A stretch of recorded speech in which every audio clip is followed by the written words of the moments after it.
Everyone, I welcome you all to today's class, and today is a special class where we will try to revise DNA structure within 60 minutes. I am Shell, your educator on CSI Net Life Science category. और DNA structure पे पूरा एक play list ही है, लेकिन मैंने सोचा क्यों ना हम इसे एक ही शॉर्ट में 60 मिनट्स में कंप्लीट करने की कोशिश करें. जितना मुझसे हो सकेगा 60 मिनट्स में I will try to give you all. So hello Biology Pathshala, hello. So let's proceed. Before that let me tell you something about Unacademy. आपको पता है Unacademy पे अगर आप 31 जुलाई तक अगर आपने सब्सक्रिप्शन ले ली तो 6 मंथ्स का लेने से 1 मंथ फ्री और 12 मंथ्स का लेने से 2 मंथ्स फ्री मिलेगा. आपको 6+1 हो जाएगा और 12+2 हो जाएगा.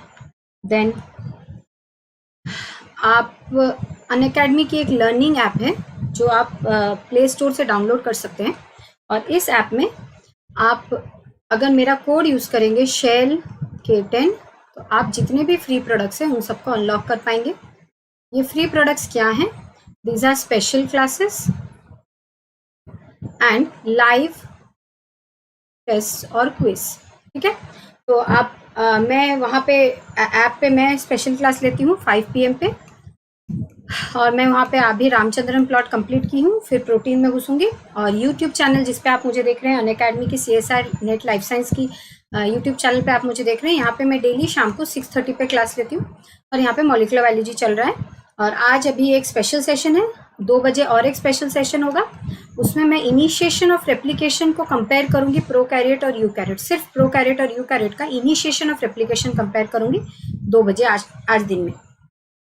फिर आपको पता है सब्सक्रिप्शन 2 तरह की है, plus and iconic. Plus and iconic में क्लासेस एक तरह से होती है, लेकिन थोड़ा डिफरेंस है कि आइकॉनिक में आपको एक पर्सनल कोच मिलेगा जो आपको 24/7 डाउट क्लियर कर सकते हैं, स्टडी मटेरियल और इंटरव्यू प्रिपरेशंस में हेल्प मिलेगा. दोनों में सिमिलैरिटी ये है कि आप लाइव क्लासेस देख सकते हैं इंडिया के बेस्ट एजुकेटर से. आप वहाँ पे अपने डाउट्स क्लियर कर सकते हैं. PDF फॉर्मेट में नोट मिलेगा. पूरे कोर्स को वहाँ पे स्ट्रक्चर्ड वे में कंप्लीट कराया जाएगा और बहुत सारे टेस्ट और क्विज होंगे जिससे आपको पता चल जाएगा कि आप कहाँ पे स्टैंड करते हैं अपने प्रिपरेशंस के हिसाब से. अब पैसों सब्सक्रिप्शन के प्राइस की बात कर लेते हैं. आइकॉनिक का है 6 मंथ्स का है 18,000, 3,000 पर मंथ. 12 मंथ्स का है 26,000, 2,167 पर मंथ. और 24 मंथ्स का है 45,187 per month. It's 1,875 per month. यहाँ भी आप अगर मेरा कोड यूज़ करेंगे शेल K10, जो कि मेरा नाम है शैल कुमारी झा इसलिए शेल K10, तो आपको 10% ऑफ मिलेगा चेकआउट के टाइम में.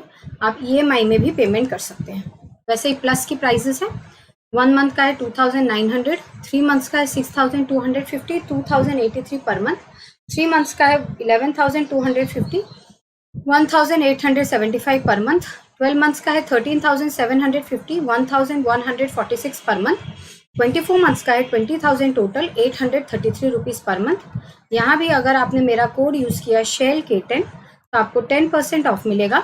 और 6 मंथ्स एंड अबाव का सब्सक्रिप्शन लेने से EMI में भी आप पेमेंट कर सकते हैं मंथली बेसिस पे. ओके मैम, क्या CSI नेट के साथ नीट का भी सिलेबस कर सकते हैं क्या फॉर नॉलेज?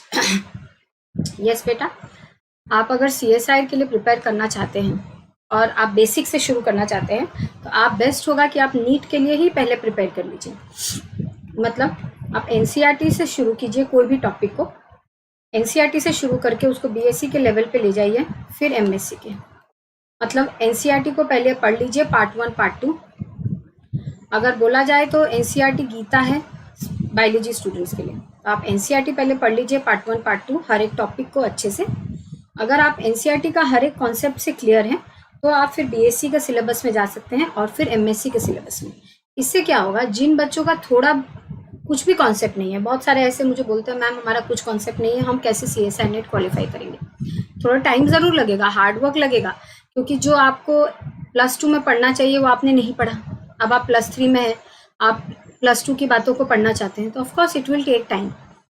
उस हिसाब से खुद को अगर प्रिपेयर करना है तो first try for NCERT, read NCERT thoroughly. वही नीट के लिए हो जाएगा. नीट के लिए कुछ एक्स्ट्रा नहीं पढ़ना पड़ता है. NCERT पढ़ के बहुत प्रैक्टिस करना पड़ता है. तो क्योंकि हमारा एम है CSI नेट तो आप NCERT खाली पढ़िए, +2 के क्वेश्चंस, मेडिकल के क्वेश्चंस, नीट के क्वेश्चंस प्रैक्टिस करने की ज़रूरत नहीं है। आप एनसीईआरटी से पढ़िए, फिर बीएससी के सिलेबस को खोलिए, सेमेस्टर 1 से लास्ट सेमेस्टर तक पूरा पढ़ लीजिए, फिर एमएससी के सिलेबस को खोलिए, पूरा पढ़ लीजिए, आपका सीएसआई नेट का फिर प्रैक्टिस कीजिए। यही काफ़ी है आपको सीएसआई नेट को क्वालिफाई करने के लिए। और पढ़ने के लिए मैं जो बोल रही हूँ, आपको जो डाउट्स आता है तो उसके लिए एक मेंटर रखिए जो आपकी डाउट्स को क्लियर कर दे। एनसीईआरटी का, बीएससी एमएससी का जो डाउट्स आता है वो आपको उसके पीछे पढ़ना पड़ेगा। देखिए, हर किसी के साथ कोई एंजल नहीं रहता है जो आपको डाउट्स क्लियर कर देगा। आपको अपने डाउट्स क्लियर करने के लिए बीएससी का समझ लीजिए कोई टॉपिक में डाउट है, एमएससी का कोई टॉपिक में डाउट है, तो वो आसानी से क्लियर नहीं होता है, क्योंकि हमारे आसपास ऐसे इतने भी क्वालिफाइड लोग नहीं होते हैं जो बीएससी एमएससी का आपको डाउट क्लियर कर दें। आपको उस डाउट के पीछे पढ़ना होगा। कैसे? किसी फ्रेंड से बात करनी होगी उस बारे में, किसी टीचर से बात करनी होगी, ऑनलाइन प्लेटफॉर्म को यूज़ करना पड़ेगा, बार बार उस सेंटेंस को पढ़ना पड़ेगा, क्योंकि कई बार क्या होता है, कोई एक सेंटेंस आपको अगर नहीं समझ में आ रहा है, आप बार बार उसे पढ़ते हैं तो हो जाता है।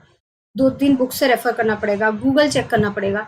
तो इस तरह से आप अपने डाउट्स को क्लियर कर सकते हैं। फिर भी अगर रह जाए तो अनअकैडमी के ऑनलाइन प्लेटफॉर्म में आप मुझे पूछ सकते हैं, किसी भी एजुकेटर को कुछ भी डाउट पूछ सकते हैं।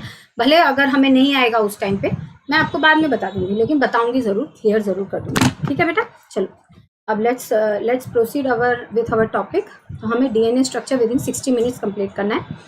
तो डीएनए स्ट्रक्चर में सबसे बेसिक बात जो है वो है कि शुगर फॉस्फेट का एक बैकबोन होता है। सबसे पहले तो DNA is a polynucleotide chain having a sugar phosphate backbone. Polynucleotide मतलब it is made up of many nucleotides, and a nucleotide is a sum total of sugar, nitrogenous base and phosphate. ठीक है, मतलब एक sugar होता है, sugar मतलब एक carbohydrate, एक टाइप का कार्बोहाइड्रेट प्रेजेंट होता है, एक नाइट्रोजेनियस बेस प्रेजेंट होता है और एक फॉस्फेट मॉलिक्यूल होता है। ये तीनों एक दूसरे के साथ बॉन्डेड होके एक कॉम्प्लेक्स बनाते हैं और उस कॉम्प्लेक्स को बोलते हैं न्यूक्लियोटाइड। बहुत सारे न्यूक्लियोटाइड मिलके एक डीएनए मॉलिक्यूल बनाते हैं। तो what is DNA? DNA is a polynucleotide made up of many nucleotides, and a nucleotide is a sugar, nitrogenous base and phosphate. Now the backbone of DNA, that means DNA का एक backbone होता है। Backbone मतलब दो main chains होते हैं और फिर उनके बीच में कुछ ग्रुप्स होते हैं। ठीक है, जो मेन चेन होता है डीएनए का, that is made up of S and P. जैसे यहाँ पे एस एन और पी है हमारा न्यूक्लियोटाइड, उसी तरह से मेन चेन जो होता है डीएनए का, that is made up of S and P. S and P से हमारा डीएनए का बैकबोन बनता है, मगर मतलब sugar phosphate sugar phosphate sugar phosphate sugar. उसी तरह से यहाँ पे फॉस्फेट, उसी तरह से यहाँ पे phosphate sugar phosphate sugar phosphate, इस तरह से चलता है। तो मेन चेन जो है डीएनए का, that is made up of a sugar and a phosphate, और इस मेन चेन के बीच में क्या प्रेजेंट होता है? नाइट्रोजेनियस बेसिस, बस इसलिए होता है SNP। मतलब क्या है? जैसे ये एक शुगर है, ये फॉस्फेट है, ये शुगर है, इस चेन में भी शुगर है, फॉस्फेट है, शुगर है, तो शुगर के साथ ही नाइट्रोजेनियस बेस लगेगा। सबके बारे में बात करेंगे। फिर इन नाइट्रोजेनियस बेस के बीच में भी बॉन्ड्स बनेंगे, इस तरह से होता है। तो ये हो गया हमारा main chain. Main chain atoms are sugar phosphate, that is you can say intra chain atoms are sugar and phosphate, whereas interchain atoms are या interchain groups are nitrogenous bases। ठीक है, इंट्रा चेन मतलब दो chain के बीच में, sorry इंटरचेन मतलब दो chain के बीच में, एंड इंट्रा चेन मतलब चेन के अंदर। तो चेन के अंदर chain is made up of sugar and phosphate, और दोनों चेन के बीच में नाइट्रोजेनियस बेस। ये हो गया बेसिक स्ट्रक्चर। तो इसको बोलते हैं हमारा डीएनए का backbone, sugar phosphate, this is DNA का backbone, and in between it is sandwich की तरह होता है, बीच में नाइट्रोजेनियस बेस और शुगर फॉस्फेट दोनों तरफ। उसके बाद हम सबके बारे में बात करेंगे, शुगर क्या है, फॉस्फेट क्या है, नाइट्रोजेनियस बेस क्या है, एक एक तरह से बात करेंगे। तो यहाँ पे आप देख सकते हैं ये जो बैकबोन है, it is made up of sugar and phosphate. Nitrogenous base यहाँ पे प्रेजेंट है, और नाइट्रोजेनियस बेस के बीच में एक टाइप का बॉन्ड है जिसका नाम यहाँ है, हम थोड़ी देर में लेंगे, और ये सारी चीज़ों के बारे में हम पढ़ेंगे थोड़ी देर में।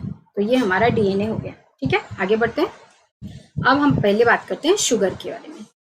तो जो शुगर प्रेजेंट होता है, what is a sugar? Sugar is a carbohydrate, simple carbohydrate. आपको पता है कि what is carbohydrate? It is a polyhydroxy aldehyde and ketone.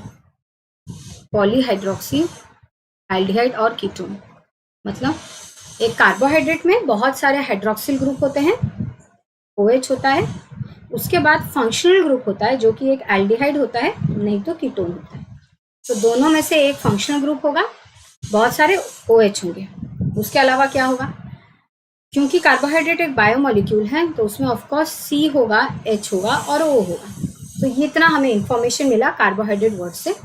तो कार्बोहाइड्रेट्स जो हैं वो उन्हें ग्रुप्स में डिवाइड कर सकते हैं, monosaccharide, disaccharide, polysaccharide, on the basis of number of सब यूनिट्स। जैसे कि मोनोसैकेराइड का एग्जाम्पल हो गया glucose, fructose, galactose, common examples, ठीक है, राइबोज, ये सारे एग्जाम्पल्स हैं मोनोसैकेराइड के। मतलब मोनोसैकेराइड में सिर्फ एक ही यूनिट प्रेजेंट होता है जो कि कार्बन से बना होता है, हाइड्रोजन से बना होता है, ऑक्सीजन से बना होता है, और या तो एल्डिहाइड होता है उसमें, नहीं तो कीटोन होता है एज अ फंक्शनल ग्रुप। तो सिर्फ एक यूनिट अगर है दैट इज अ मोनोसैकेराइड। एक से ज्यादा यूनिट है जैसे कि सुक्रोज, जैसे कि लैक्टोज। लैक्टोज क्या है? Lactose is made up of a glucose and a galactose.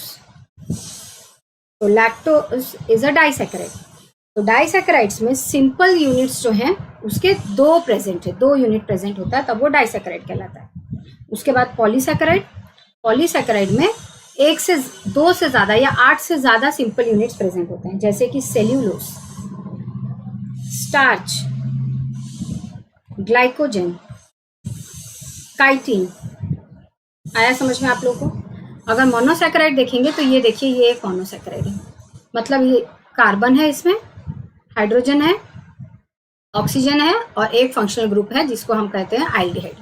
तो ये एक मोनोसैकेराइड है। ऐसी और एक अगर प्रेजेंट होगा, दोनों के बीच में बॉन्ड होगा, ग्लाइकोसाइडिक बॉन्ड, जिसको बोलेंगे हम डाइसैकेराइड। 8 अगर प्रेजेंट होंगे ऐसे तो वो हो जाएगा, 8 से ज्यादा अगर होगा तो वो हो जाएगा पॉलीसैकेराइड, ठीक है। तो जो कार्बोहाइड्रेट्स होते हैं वो इस तरह से डिवाइड किए जाते हैं, ठीक है। आपको ग्लूकोज तो पता ही होगा, जैसे कि ग्लूकोज क्या है? C6H12O6, so it is a monosaccharide, ठीक है। आप देखिए ये जो मोनोसैकेराइड्स हैं, तो जो कार्बोहाइड्रेट्स हैं हमारे मोनो एंड डाई, ठीक है, इन्हें कहा जाता है शुगर, ठीक है। पॉलीसैकेराइड को शुगर नहीं बोला जाता है। तो जो शुगर प्रेजेंट है हमारे डीएनए में वो या तो एक मोनोसैकेराइड है, नहीं तो एक डाइसैकेराइड है। वो है क्या? वो एक मोनोसैकेराइड है which is called as a ribose, ठीक है।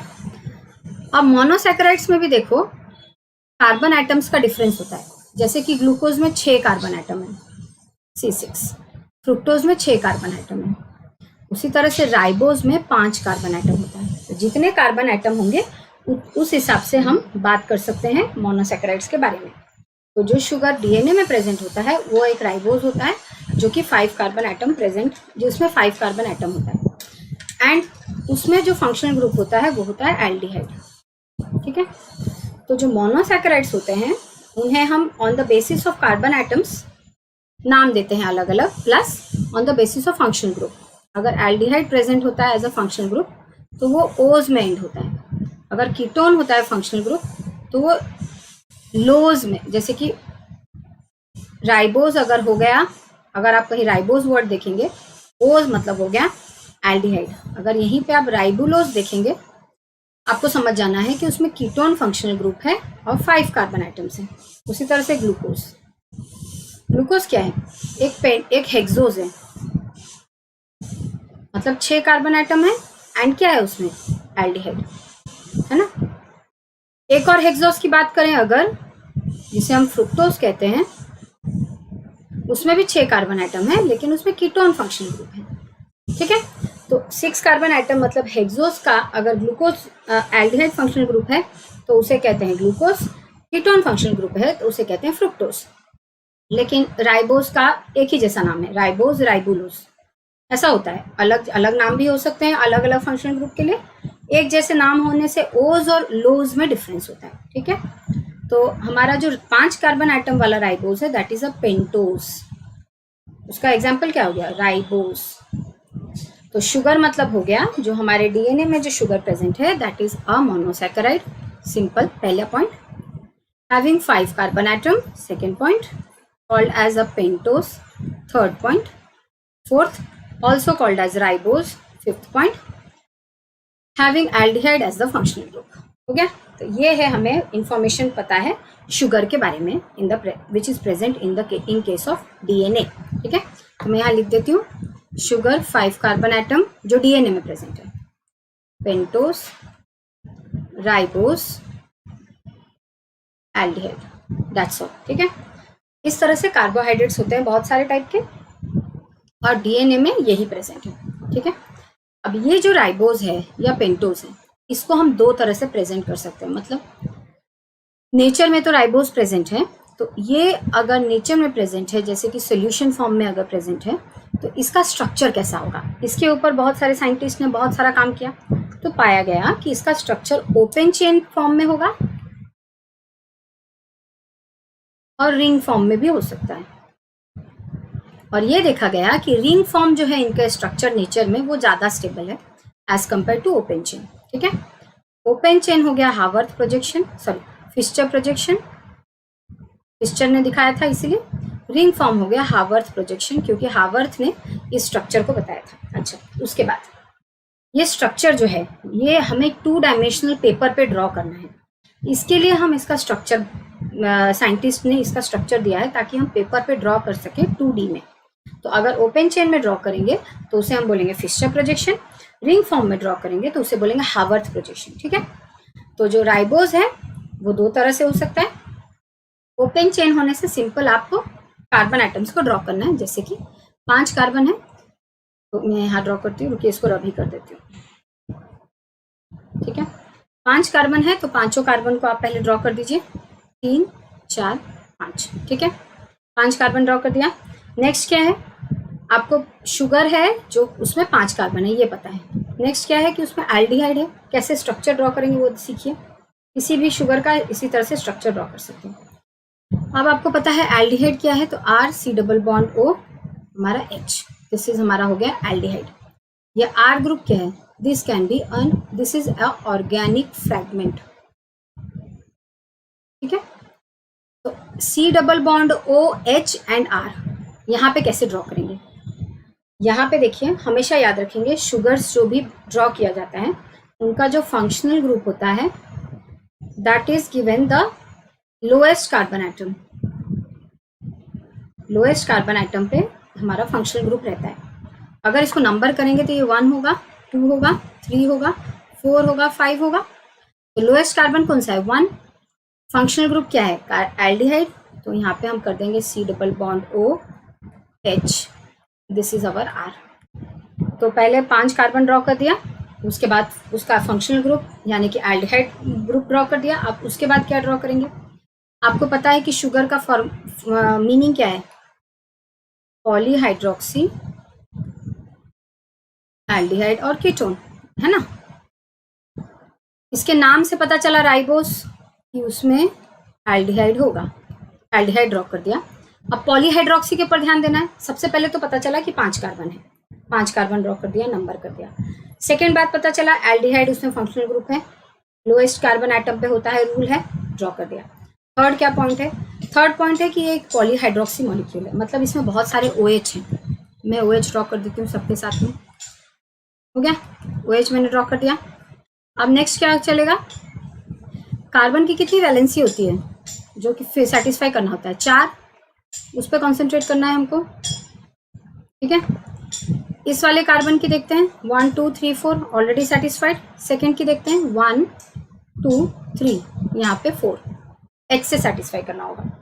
1, 2, 3, 4, 1, 2, 3, 4.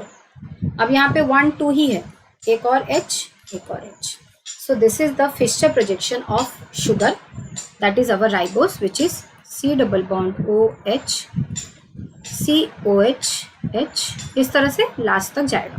तो ये हमारा हो गया फिस्चर projection.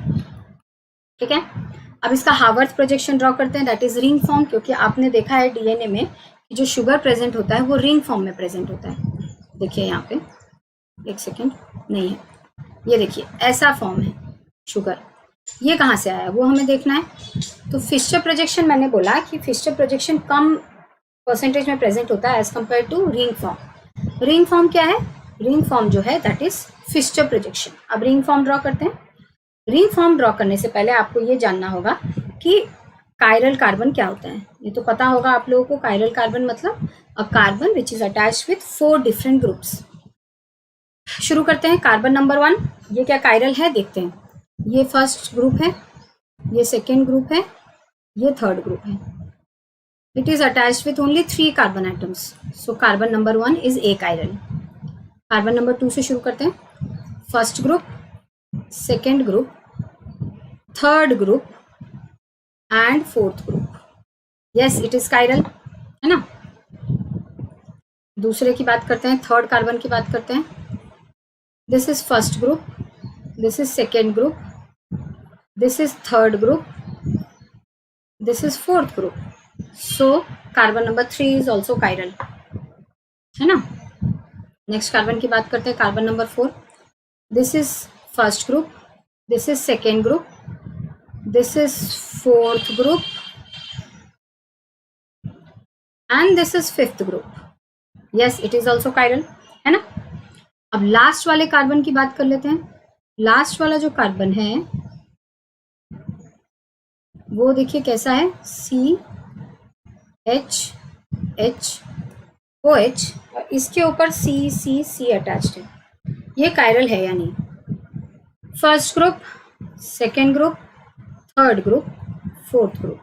No, this is not chiral because 2 H present है। तो जो पांचों कार्बन है उसमें कायरल कौन कौन से हैं? It is 2, 3 and 4। तो पेंटोज जो है हमारा राइबोज, उसमें second, third and fourth carbon he chiral है, बाकी कोई कायरल नहीं है। ठीक है, मैं फिर से उसको ड्रॉ कर देती हूँ। C double bond OH, 30, 1 2 3 4 5 OH OH OH OH H H H H H। हो गया, ये हमारा पेंटोज है। फिशर प्रोजेक्शन, कायरल कार्बन है ये वाला। अब इसको जब रिंग में कन्वर्ट करना है तो हमें ये देखना होगा कि फारदेस्ट कायरल कौन सा है। फारदेस्ट कायरल कार्बन कौन सा है? जो फारदेस्ट कायरल कार्बन है this one from the functional group. ये कार्बन नंबर 1 है, ये कार्बन नंबर 4 है। तो carbon number 4 is the farthest chiral carbon as compare to carbon number 1 that is functional group. और इसका जो ये ऑक्सीजन है, इसमें जो लोन पेयर है, this will attack the central carbon, this one, the functional group carbon, which is also called as carbonyl carbon. Carbonyl carbon मतलब क्या होता है? Which is attached with O in the form of double bond, that is called as carbonyl carbon. ये इसको attack करेगा। अब ये carbon destabilise हो जाएगा क्योंकि इसके पास यहाँ एक बॉन्ड है, 2 यहाँ है, 3 और यहाँ पे और एक बनाने की कोशिश कर रहा है, तो 5 हो गए। अब ये क्या करेगा, जैसे इसके ऊपर अटैक करेगा कि ऑक्सीजन जो है यहाँ पे, this is more electronegative than carbon, ये क्या करेगा, इस बॉन्ड को अपनी तरफ खींचेगा, जिससे कि हमें अब मिलेगा CO minus H O C, बीच का छोड़ दो, एंड लास्ट का CH2OH। ठीक है, देखो समझ में आया? बीच का छोड़ क्यों दो, बना ही देती हूँ। ठीक है, हो गया। अब ये जो H है, ये O जैसे इसके ऊपर अटैक करेगा, ये H इसको छोड़ के जाएगा क्योंकि ये H आसानी से इस सिस्टम से बाहर जा सकता है। OH इस तरह से है, ये डेल्टा नेगेटिव है, ये डेल्टा पॉजिटिव है। क्यों? क्योंकि ये ज़्यादा इलेक्ट्रोनेगेटिव है H से। O is more electronegative than H over here also. यहाँ पे भी O is more electronegative than carbon. उसी तरह से यहाँ पे भी H क्योंकि लेस इलेक्ट्रोनेगेटिव है ऑक्सीजन से, तो ये ऑक्सीजन क्या करेगा, ये जो बॉन्डेड पेयर ऑफ इलेक्ट्रॉन है इनके बीच में, यहाँ पे ड्रॉ करते हैं OH, ये ज़्यादा इलेक्ट्रोनेगेटिव है इससे, इस बॉन्डेड इलेक्ट्रॉन पेयर को अपनी तरफ रखेगा और ये डेल्टा नेगेटिव होगा। लोन पेयर ऑफ इलेक्ट्रॉन की वजह से उसने अटैक किया। जैसे ये लोन पेयर की वजह से अटैक करेगा ऊपर कि H इसको छोड़ के चला जाएगा। H कहाँ जाएगा? इसके पास, क्योंकि ये नेगेटिव हो गया, डिस्टेबलाइज हो गया है, इसलिए इसके पास H चला जाएगा। आया समझ में? अब देखते हैं फिशर प्रोजेक्शन इनका बना के। इस ऑक्सीजन से शुरू करना, सॉरी हावर्थ प्रोजेक्शन, इस ऑक्सीजन से शुरू करना, ये ड्रॉ कर दिया। ये किसके साथ अटैच्ड है, फोर्थ एंड फर्स्ट, ऐसे करना, यहाँ पे फर्स्ट कार्बन ड्रॉ करना, यहाँ पे फोर्थ कार्बन ड्रॉ करना, ठीक है। अब फोर्थ कार्बन किसके किसके साथ अटैच्ड है, देखो O के साथ अटैच्ड है, ठीक है, बढ़िया। अब ये एक रिंग बन गया, यहाँ पे साइक्लाइजेशन हो गया, इंट्रामोलिकुलर साइक्लाइजेशन, ये वाला मॉलिक्यूल बाहर रह गया, इसको यहाँ ड्रॉ कर देते हैं, क्योंकि ये किसके साथ अटैच्ड है, कार्बन नंबर 4 के साथ, ठीक है। अब कार्बन नंबर 1 और 4 ड्रॉ कर दिया, 5 भी ड्रॉ कर दिया, 2 और 3 ड्रॉ कर देते हैं। 1 किसके साथ अटैच्ड है, 2 के साथ, 2 किसके साथ अटैच्ड है, 3 के साथ, 3 किसके साथ अटैच्ड है, 4th के साथ, हो गया, ठीक है। अब देखते हैं नेक्स्ट, अब ये हो गया हमारा रिंग फॉर्म या हमारा हावर्थ प्रोजेक्शन ऑफ शुगर, और यही हमारा डीएनए में रहता है। अच्छा, कार्बन नंबर 1 में देखिए OH और H जो है, इसके प्लेसमेंट की वजह से 2 तरह के शुगर होते हैं। अगर OH ऊपर है, H नीचे है, या 5th कार्बन का OH और 1st कार्बन का OH एक ही प्लेन में है, then that is called as our beta conformation, ठीक है। अब यही यहाँ पे तो ये OH ऊपर था, H नीचे था, अब यहाँ पे उल्टा कर देती हूँ, H ऊपर OH नीचे, CH2OH यहाँ पे OH देखो दूर दूर है, या सिंपल आप बोल सकते हैं H ऊपर है OH नीचे है, दिस इज अल्फा कन्फर्मेशन। और डीएनए में the sugar is always beta type, तो इस तरह से ड्राइंग होगा हावर्थ प्रोजेक्शन का, और HOH का ऐसा प्लेसमेंट होगा। डन, समझ में आया सबको, किसी को कोई प्रॉब्लम है? अपूर्व गुड मॉर्निंग बेटा, किसी को यहाँ पे कोई प्रॉब्लम है? अगर किसी को कोई चीज रिपीट करनी है तो बोल दो, मैं कर दूंगी। किसी को कोई प्रॉब्लम है? किसी को कोई प्रॉब्लम है यहाँ पे?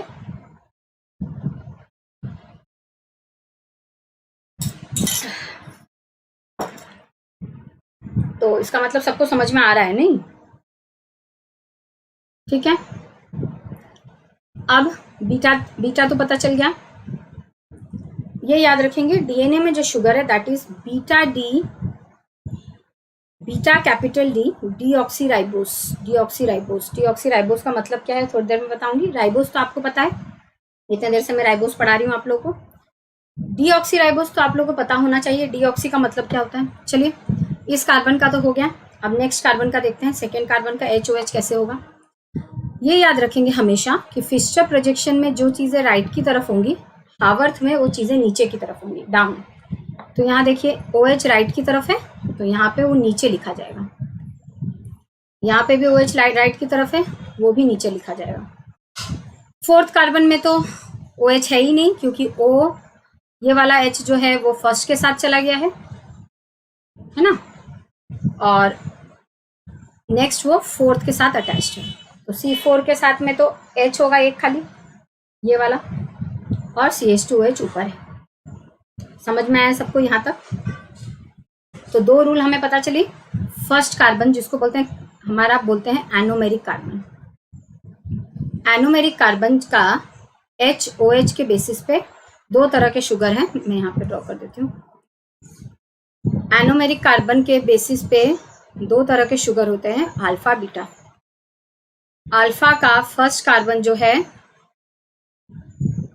वो ऐसा दिखता है, बीटा का जो एनोमेरिक कार्बन जिसको फर्स्ट बोलते हैं वो ऐसा दिखता है। ठीक है, हो गया। उसके बाद फिशर में जो भी राइट में प्रेजेंट है वो यहाँ पे डाउन होगा। हो गया, ये 2 रूल हो गया। इसके बाद नेक्स्ट क्या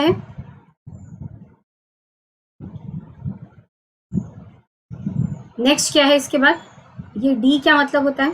डी का मतलब है कि जो sugar draw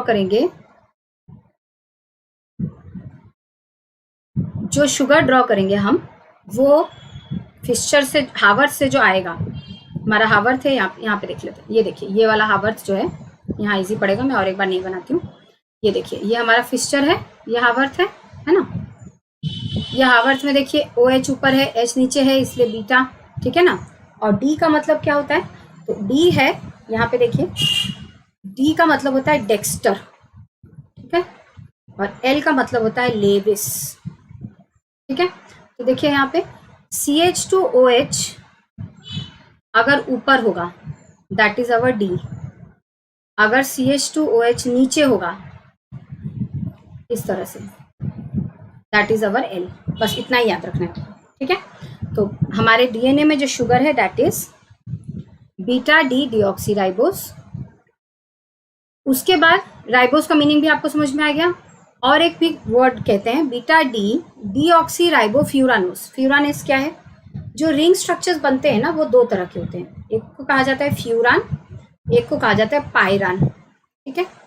this is our pyran, this is our furan.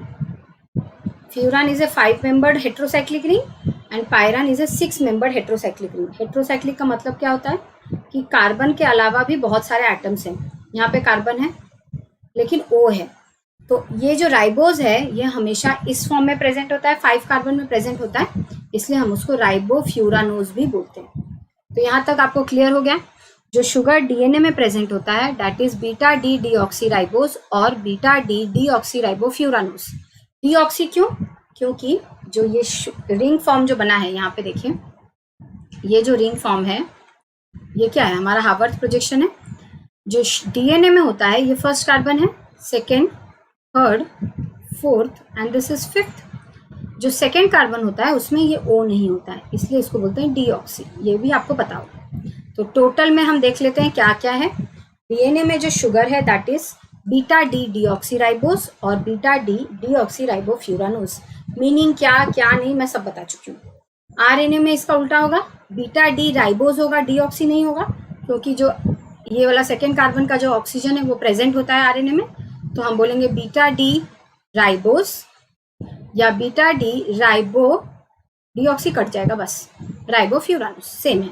आ गया समझ में आप लोगों को। तो ये देखिए एक राइबोस का फिस्चर प्रोजेक्शन, ये हावर्थ प्रोजेक्शन, ये कैसे होता है क्या होता है मैं आपको पूरा समझा चुकी हूँ।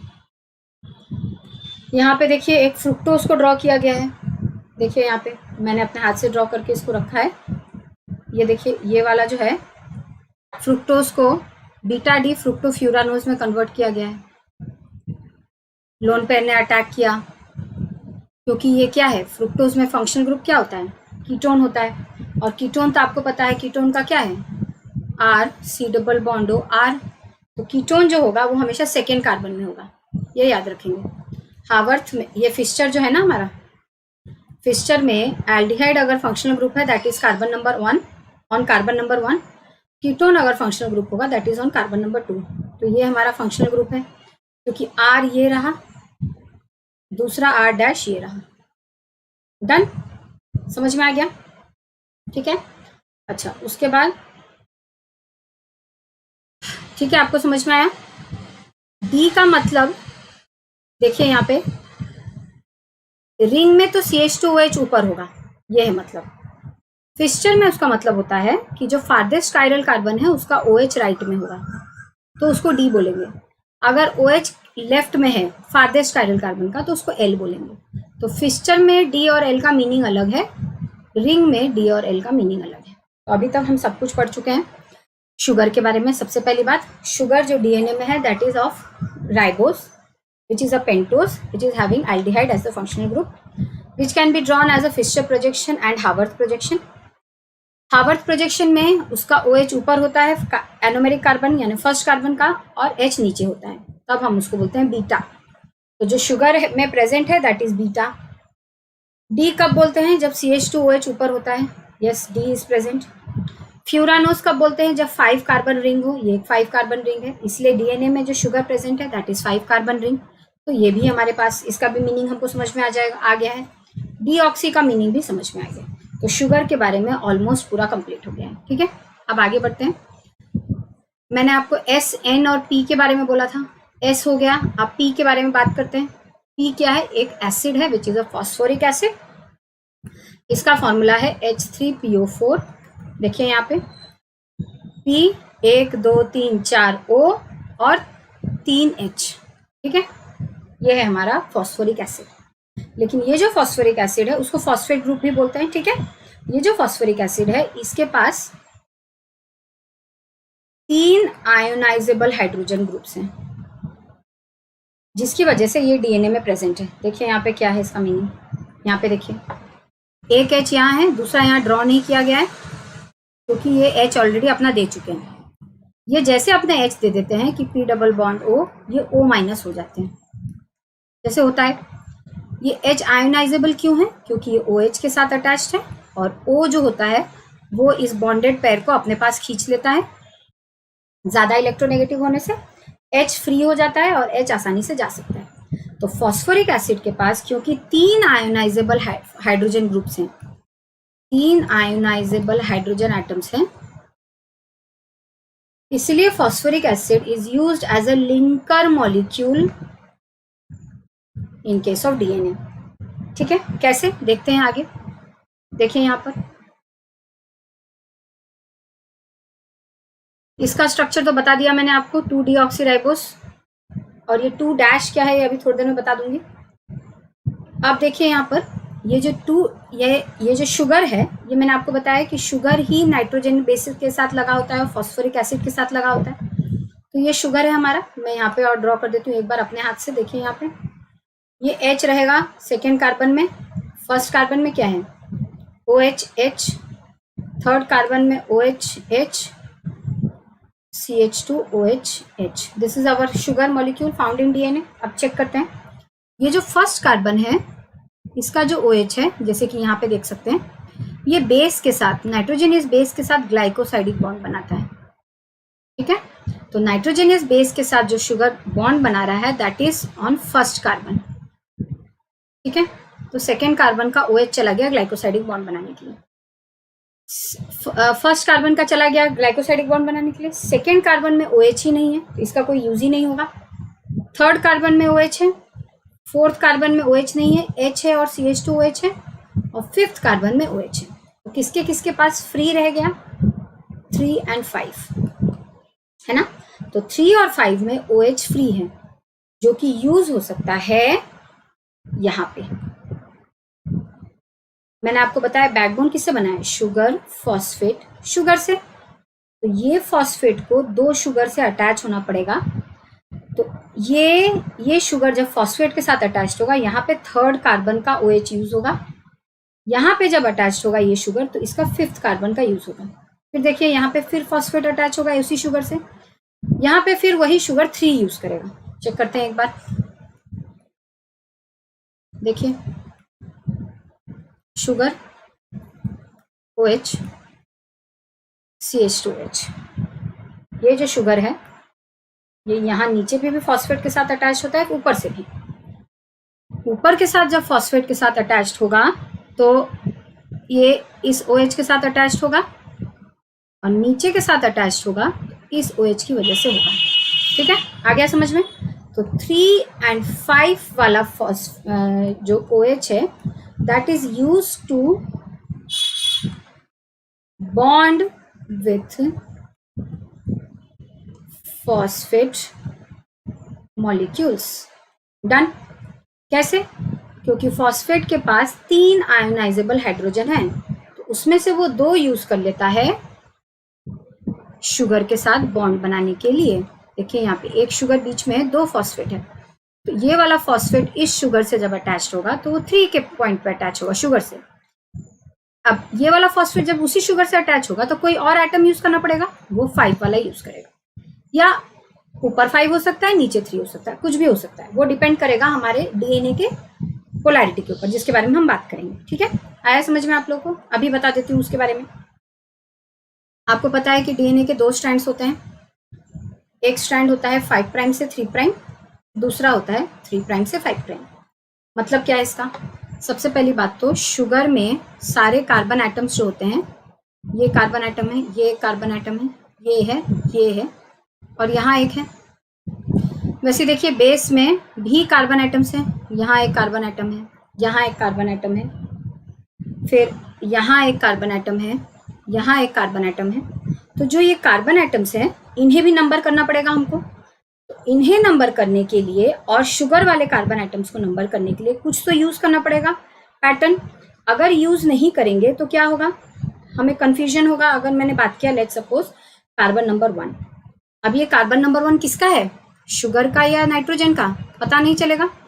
शुगर का अगर कार्बन नंबर 1 हम नंबर करेंगे, मैं बोल दी अगर लेट्स सपोज मैंने आपको बोला फोकस ऑन कार्बन नंबर 1, आपको कैसे पता चलेगा कि मैं शुगर की बात कर रही हूँ या नाइट्रोजनियस बेस की बात कर रही हूँ। कार्बन नंबर 1 को इसीलिए दो तरह से नाम किया गया है, carbon number 1 prime and simple carbon number 1। अगर कार्बन नंबर 1 वर्ड यूज करेंगे that means we are talking about the carbon atoms of the phosphate group, and if we are using the word prime that means we are using talking about the carbon atoms of the sugar molecule। क्या यहाँ तक समझ में आया? किसी को कुछ पूछना है, किसी को कुछ पूछना है, डाउट? सबको समझ में आया?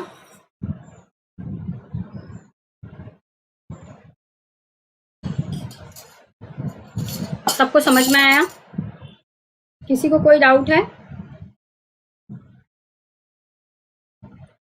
किसी को कोई डाउट है? किसी को भी कोई डाउट है? पूछ सकते हो आप मुझे डाउट, अभी मैं क्लियर कर दूंगी।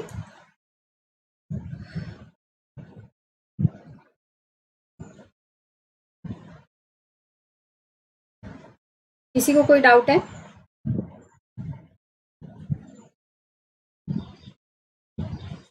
किसी को कोई डाउट है?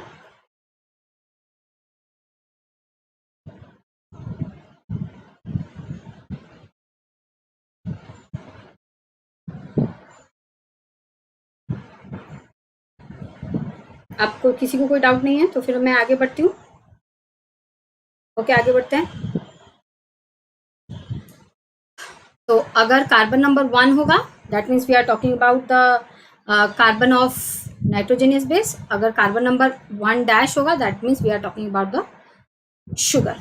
ठीक है, अब दूसरी बात करते हैं। डीएनए की एक पोलैरिटी होती है। ऑफ कोर्स देखो बहुत सारे एटम से डीएनए बनाए, शुगर फॉस्फेट ये सबसे बनाए। ठीक है, इसके लिए डीएनए को पोलैरिटी मिल जाती है क्योंकि शुगर देखिए अगर ऊपर है, ये वाला शुगर अगर है प्रेजेंट सबसे पहला वाला, तो इसका थर्ड कार्बन, ये तो सेकेंड है, थर्ड कार्बन और फिफ्थ कार्बन यूज होगा फॉस्फोरिक एसिड के साथ में अटैच होके बॉन्ड बनाने के लिए।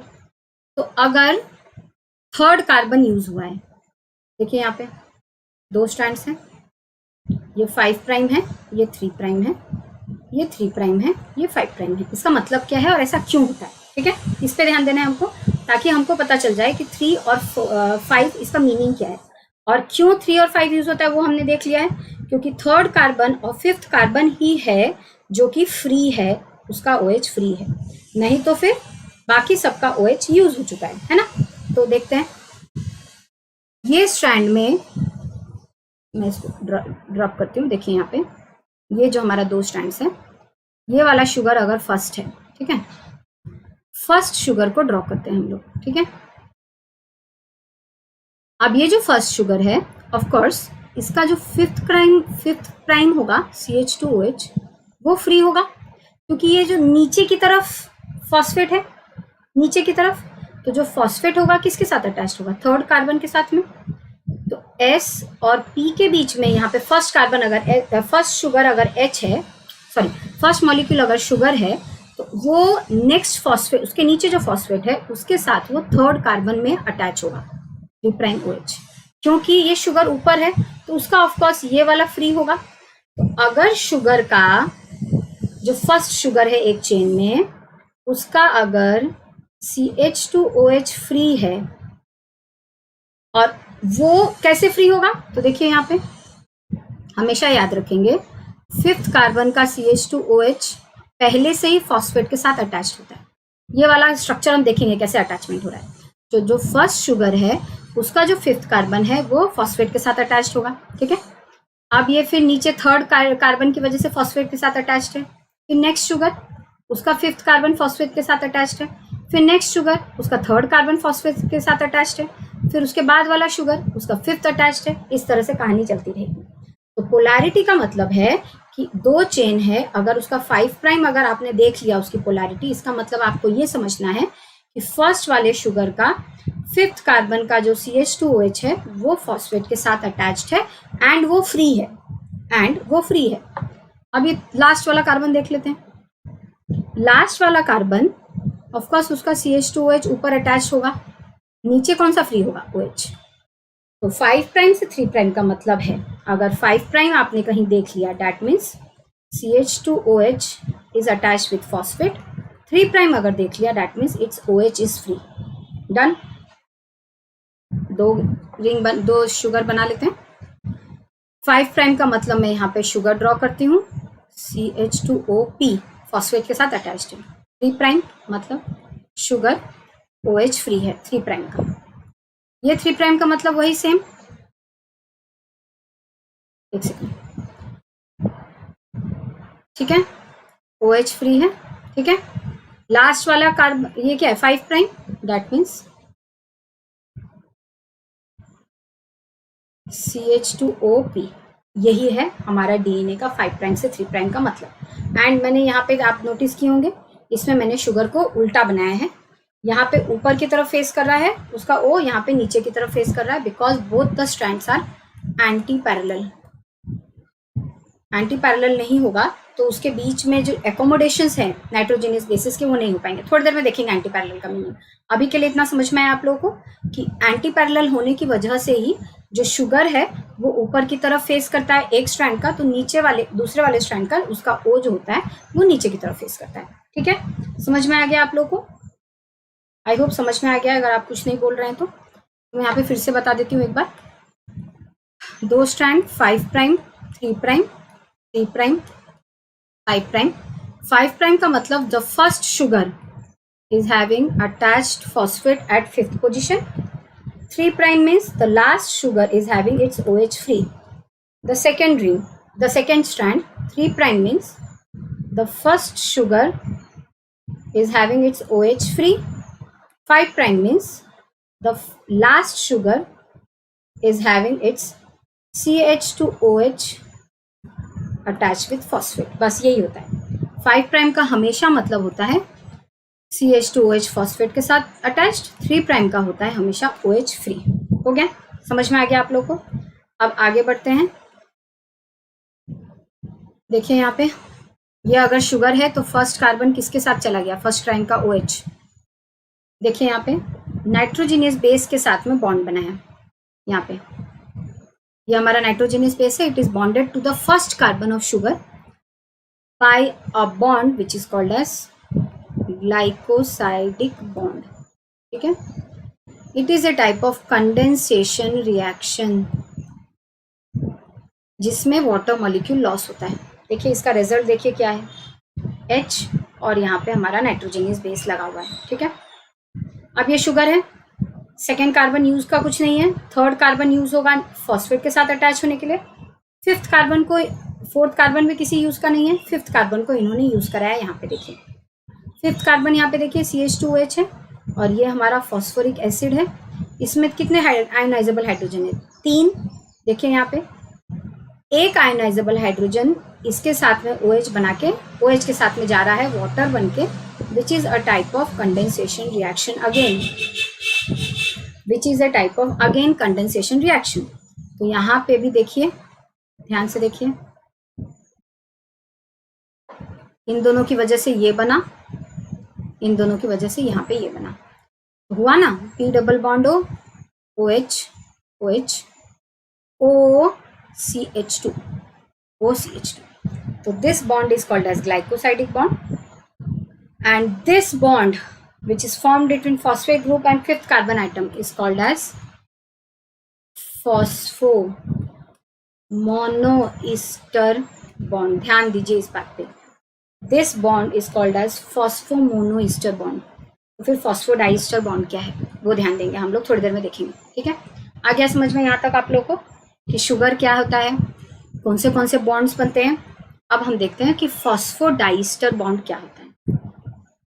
ये एक अगर शुगर है, ये अटैच्ड है एक फॉस्फेट के साथ में, फिर ये एक शुगर है, ये वाला फॉस्फेट इस शुगर के साथ अटैच्ड है 3 प्राइम की वजह से, इसके साथ अटैच्ड है 5 प्राइम की वजह से। इस बॉन्ड को कहा जाएगा फॉस्फोमोनोईस्टर बॉन्ड। इस बॉन्ड को भी कहा जाएगा phosphomonoester bond, first and second. तो first plus second phosphomonoester bonds join to form phosphodiester bond. आया समझ में? देखिए यहाँ पे मैं अच्छे से बताऊंगी, पहले फॉस्फोडाईईस्टर बॉन्ड क्या होता है बता देती हूँ। आ गया इतना समझ में ना?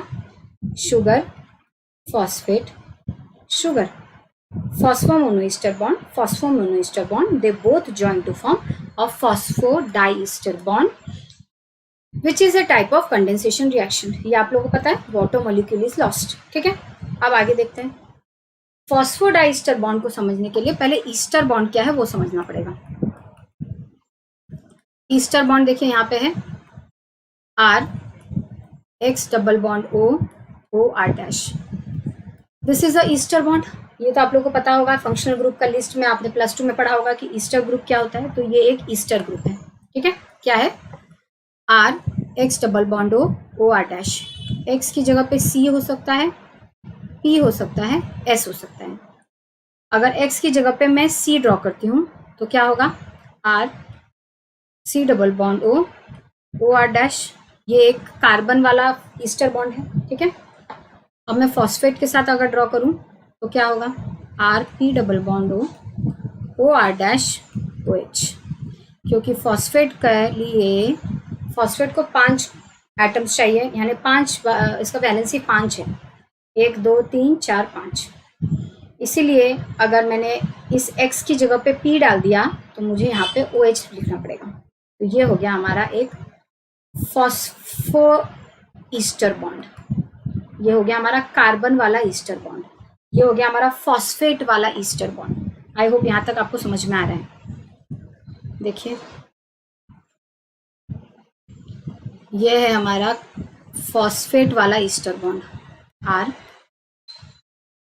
P double bond OH OR dash. ठीक है, तो हमारे जो DNA है उसमें 2 ऐसे ईस्टर बॉन्ड बनते हैं, वही ढूंढना है हमको। ठीक है, चलिए, ये फर्स्ट कार्बन शुगर है, ये सेकेंड शुगर है।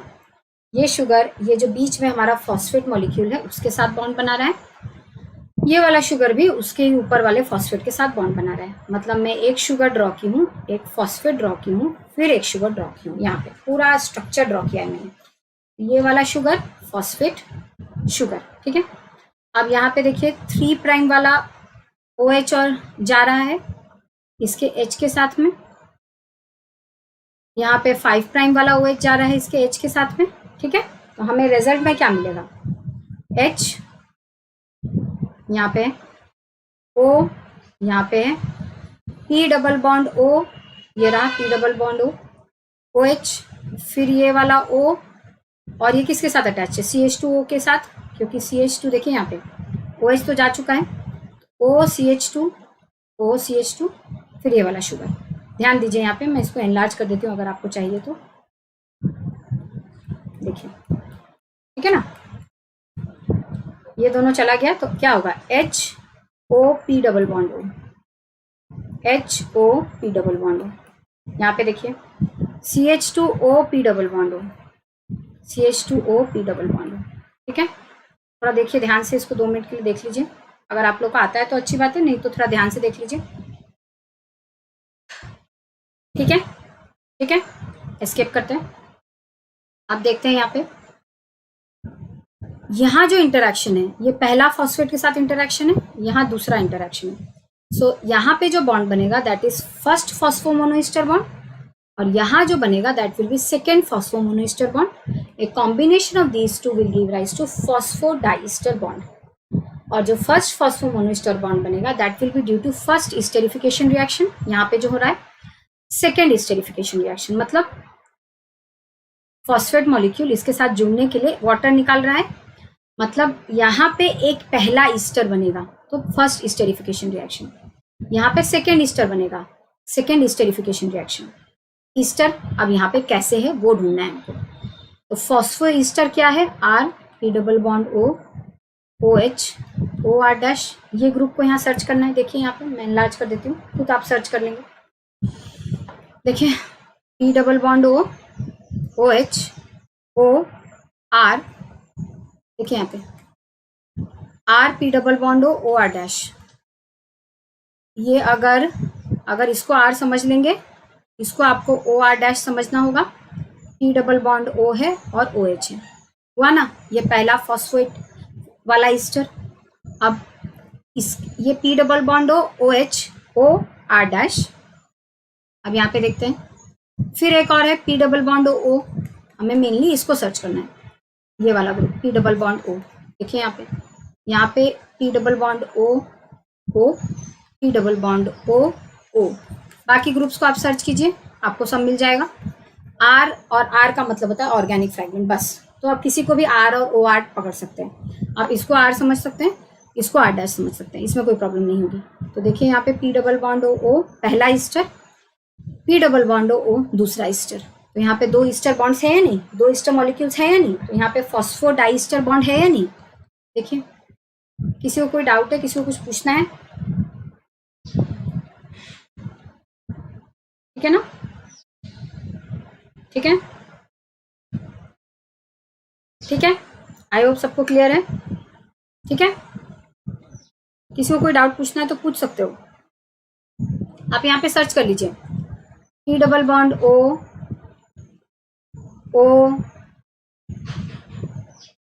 फिर इसको आप R डैश पकड़ सकते हैं, ठीक है, और इस सबको R पकड़ सकते हैं, ये OH है। तो ये आपके ऊपर डिपेंड करता है कि आप किसको क्या मानना चाहते हैं। ठीक है, एक बार और देख लीजिए, देखिए, ठीक है, डन। समझ में आया आप लोगों को कि कैसे ये फॉस्फोडाइस्टर बॉन्ड है। ठीक है, ठीक है, मैं आगे बढ़ती हूँ। फिर यहां तक हमने देख लिया S क्या है, P क्या है, बॉन्ड्स क्या है। अब हमें देखना है N, नाइट्रोजेनियस बेस। तो नाइट्रोजेनियस बेस जो है, डीएनए में जो नाइट्रोजेनियस बेसेस हैं, they are flat heterocyclic rings, मतलब उनमें कार्बन के अलावा भी कुछ एटम्स होते हैं, जैसे कि ऑक्सीजन और नाइट्रोजन। ठीक है, उन्हें बोलते हैं हेट्रोसाइक्लिक रिंग। यहाँ पे देख लेते हैं नाइट्रोजेनियस बेसिस। 2 तरह के नाइट्रोजेनियस बेसिस के ग्रुप हैं, प्यूरिन और पायरिमिडिन। प्यूरिन जो होता है वो सिंगल रिंग होता है, पायरिमिडिन में 2 रिंग होते हैं। ठीक है, प्यूरिन जो होता है उससे सिमिलर, मतलब डीएनए में 2 तरह के प्यूरिन हैं, एडेनाइन और ग्वानिन। पायरिमिडिन 3 तरह के हैं, साइटोसिन, यूरासिल, थाइमिन। कैसे याद करेंगे? प्यूरिन, पाग। ठीक है, मतलब प्यूरिन वर्ड छोटा है तो 2 ही एग्जाम्पल हैं, पायरिमिडिन वर्ड बहुत बड़ा है तो उसके 3 एग्जाम्पल हैं। ठीक है, देखिए यहाँ पे प्यूरिन से हमारे एडेनाइन, ग्वानिन, और इनका जो बेसिक स्ट्रक्चर है वो इसके साथ रिजेंबल करेगा। देखिए यहाँ पे, तो नाइट्रोजेनियस बेसिस अगर बात करेंगे तो नाइट्रोजेनियस बेसिस मतलब क्या है? ऐसे साइक्लिक रिंग्स या ऐसे रिंग कंपाउंड्स जो कि हेट्रोसाइक्लिक है, मतलब उसमें कार्बन के अलावा नाइट्रोजन और ऑक्सीजन भी प्रेजेंट होते हैं। और बेस मतलब ये बेसिक इन नेचर है because of presence of these are Lewis bases, क्योंकि इनके नाइट्रोजन के ऊपर लोन पेयर होगा या ऑक्सीजन के ऊपर लोन पेयर है जो कि ये डोनेट कर सकते हैं, because of they which it is called as Lewis base. ठीक है, तो ये प्यूरिन है, एडेनाइन और ग्वानिन, इसका स्ट्रक्चर देखिए इसके साथ कॉमन है। ठीक है, और प्यूरिन और पायरिमिडिन को नंबर करने के लिए, उनके कार्बन को नंबर करने के लिए रूल्स हैं। पायरिमिडिन और प्यूरिन के रूल्स क्या है नंबर को, कार्बन आइटम्स को नंबर करने के लिए? स्टार्ट करते हैं। देखिए प्यूरिन का जो है उसका अपर मोस्ट नाइट्रोजन, आप ऐसा याद करेंगे, आप सोचेंगे कि आप एक घर में हैं और इस तरफ पॉइंट करेंगे, इस तरफ पॉइंट करने वाला जो नाइट्रोजन है वो नाइट्रोजन नंबर 1 है प्यूरिन में। पायरिमिडिन में बेस वाला नाइट्रोजन का नंबर 1 है, ये याद रखना पड़ेगा। और आपको स्ट्रक्चर भी याद रखना पड़ेगा, बहुत इंपॉर्टेंट है, क्योंकि एग्जाम में ये जरूरी पड़ता है कि प्यूरिन्स के स्ट्रक्चर क्या है, पायरिमिडिन्स के स्ट्रक्चर क्या है। मैं तरीका सिखा देती हूँ कैसे याद करते हैं। तो प्यूरिन का ये नाइट्रोजन नंबर 1 है, पायरिमिडिन का ये नाइट्रोजन नंबर 1 है। ठीक है, तो याद कैसे करेंगे? सबसे पहली बात, प्यूरिन वर्ड छोटा है, उसमें 2 ही एग्जाम्पल है, एडेनाइन, ग्वानिन। पायरिमिडिन वर्ड बड़ा है, इसमें 3 एग्जाम्पल है, cytosine, uracil, thymine. Done. Second चीज क्या, प्यूरिन वर्ड छोटा है, एग्जाम्पल्स कम है, लेकिन उसका जो स्ट्रक्चर है उसमें 2 रिंग है। हो गया ना बड़ा बात, छोटा नाम, छोटे एग्जाम्पल, लेकिन स्ट्रक्चर बड़ा, 2 रिंग। हो गया। पायरिमिडिन नाम बड़ा, एग्जाम्पल ज्यादा, स्ट्रक्चर छोटा। डन। अब इसके बाद नाइट्रोजन को नंबर करने के लिए प्यूरिन में 2 है, तो आप सोचेंगे कि एक घर में है और इस तरफ पॉइंट करेंगे, मतलब अपर लेफ्ट हैंड कॉर्नर में जो नाइट्रोजन है वो नंबर 1 है, और पायरिमिडिन में जो लोअर मोस्ट नाइट्रोजन है बेसिक बेस में जो प्रेजेंट है नीचे की तरफ, वो नाइट्रोजन नंबर 1 है। ठीक है। अब उसके बाद इनका स्ट्रक्चर, इनका नंबरिंग देख लेते हैं कैसा है। ठीक है, यहाँ पे 1 यहाँ से शुरू हुआ है तो 2 3 4 5 6 इस तरह से गया है। यहाँ पे अगर 1 है तो 2 फिर यहाँ है, ऐसा गया है। ठीक है, ये वाला थोड़ा याद रखेंगे कि सेकंड कौन सा है, तो 1 के जस्ट इस तरफ सेकंड है, यहाँ पे 1 के नीचे सेकंड है। ये भी याद रखना पड़ेगा कि सेकंड कार्बन नंबर किसको दिया गया है। ठीक है, इस हिसाब से आप बेसिक को नंबर कर सकते हैं, पूरे बेस को, बेस रिंग को नंबर कर सकते हैं और इसको याद रख सकते हैं। ठीक है, ये ट्रिक से याद करने के लिए। देखिए यहाँ पे ये क्या है, पायरिमिडिन्स के एग्जाम्पल हैं, cytosine, uracil, thymine, cut. Pyrimidine का देखिए वही सेम, ये 1 होगा, तो ये अगर 1 है तो ये भी याद रखेंगे पायरिमिडिन के साथ स्ट्रक्चर सिमिलर होता है, सेम नहीं होता है। पायरिमिडिन उसका बेसिक स्ट्रक्चर है जिससे कि डिराइव्ड फॉर्म से। ठीक है, तो यूरासिल का देखिए, ये अगर 1 है तो फिर इसको 2 नंबर देंगे। इस तरह से आपको याद रखना पड़ेगा नंबर 2 किसको दिया गया है और कहाँ से नंबरिंग स्टार्ट हुई है। ठीक है, यहाँ पे देखिए जो मैंने बताया था, प्यूरिन में एग्जाम्पल है एजी, डबल रिंग। पायरिमिडिन में एग्जाम्पल है कट, सिंगल रिंग। उसके बाद देखिए एक और चीज जो याद रखने वाली है, शुगर का तो कार्बन नंबर 1 यूज होता है ग्लाइकोसाइडिक बॉन्ड के लिए, तो आपको पता है। अब जो नाइट्रोजनियस बेस है उसका कौन सा एटम जाता है ग्लाइकोसाइडिक बॉन्ड बनाने के लिए, वो भी तो ध्यान रखना है। तो देखेंगे प्यूरिन का वर्ड छोटा, एग्जाम्पल कम, रिंग बड़ा और नाइट्रोजन का नंबर भी बड़ा। N9 वाला नंबर यूज होता है ग्लाइकोसाइडिक बॉन्ड बनाने के लिए, मतलब प्यूरिन का ये वाला यूज होता है। मैं इनलार्ज कर देती हूँ। प्यूरिन का ये वाला N9 यूज होता है ग्लाइकोसाइडिक बॉन्ड बनाने के लिए कार्बन नंबर 1 के साथ में। पायरिमिडिन का N1 यूज होता है शुगर के कार्बन नंबर 1 के साथ में ग्लाइकोसाइडिक बॉन्ड बनाने के लिए। समझ में आया आप लोगों को?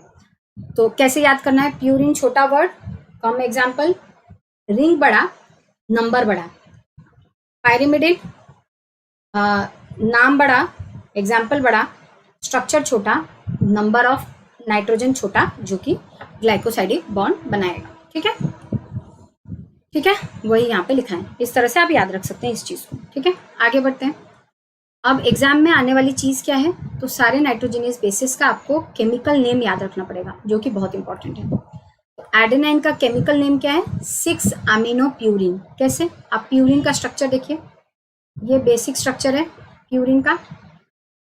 आपको मैंने बताया कि प्यूरिन और पायरिमिडिन का जो बेसिक स्ट्रक्चर होता है उसी को मॉडिफाई करके नाइट्रोजनियस बेसिस बनते हैं। तो अमीनो का क्या है, एडेनाइन का क्या है हमारा chemical name, 6 amino purine.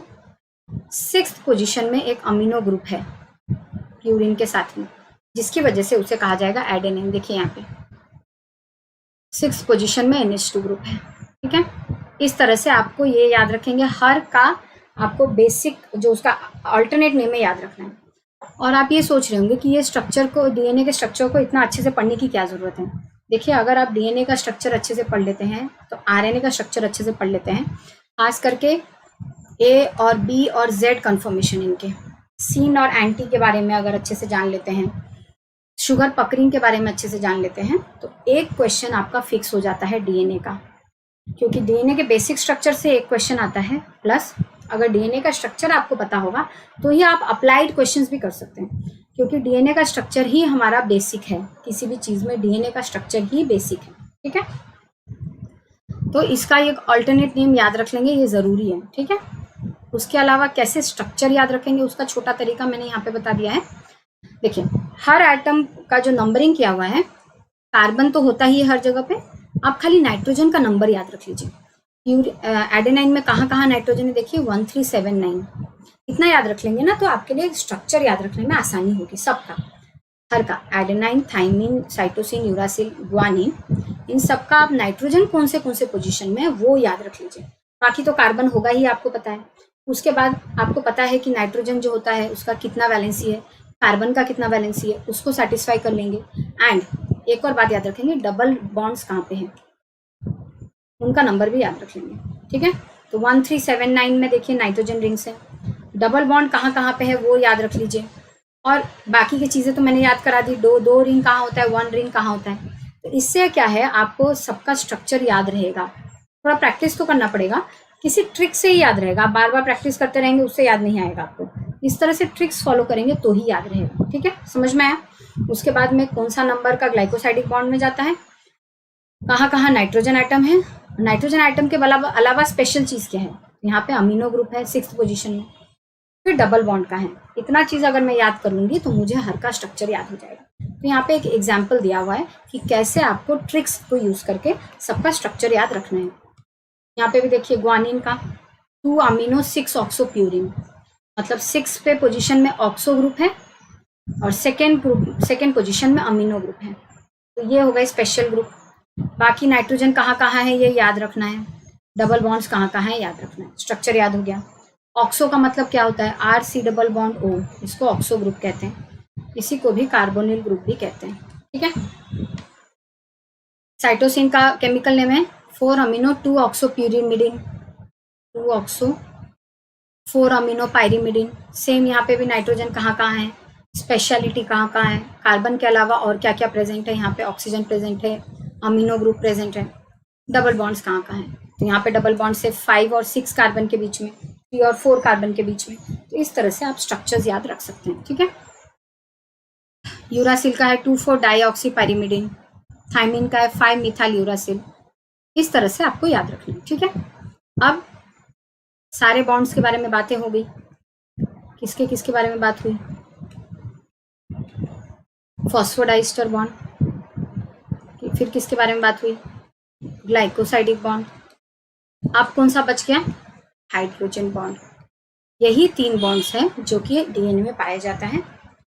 Glycosidic bond और phosphodiester bond, they are backbone bonds या they are intra chain bonds, मतलब यहाँ पे है ना।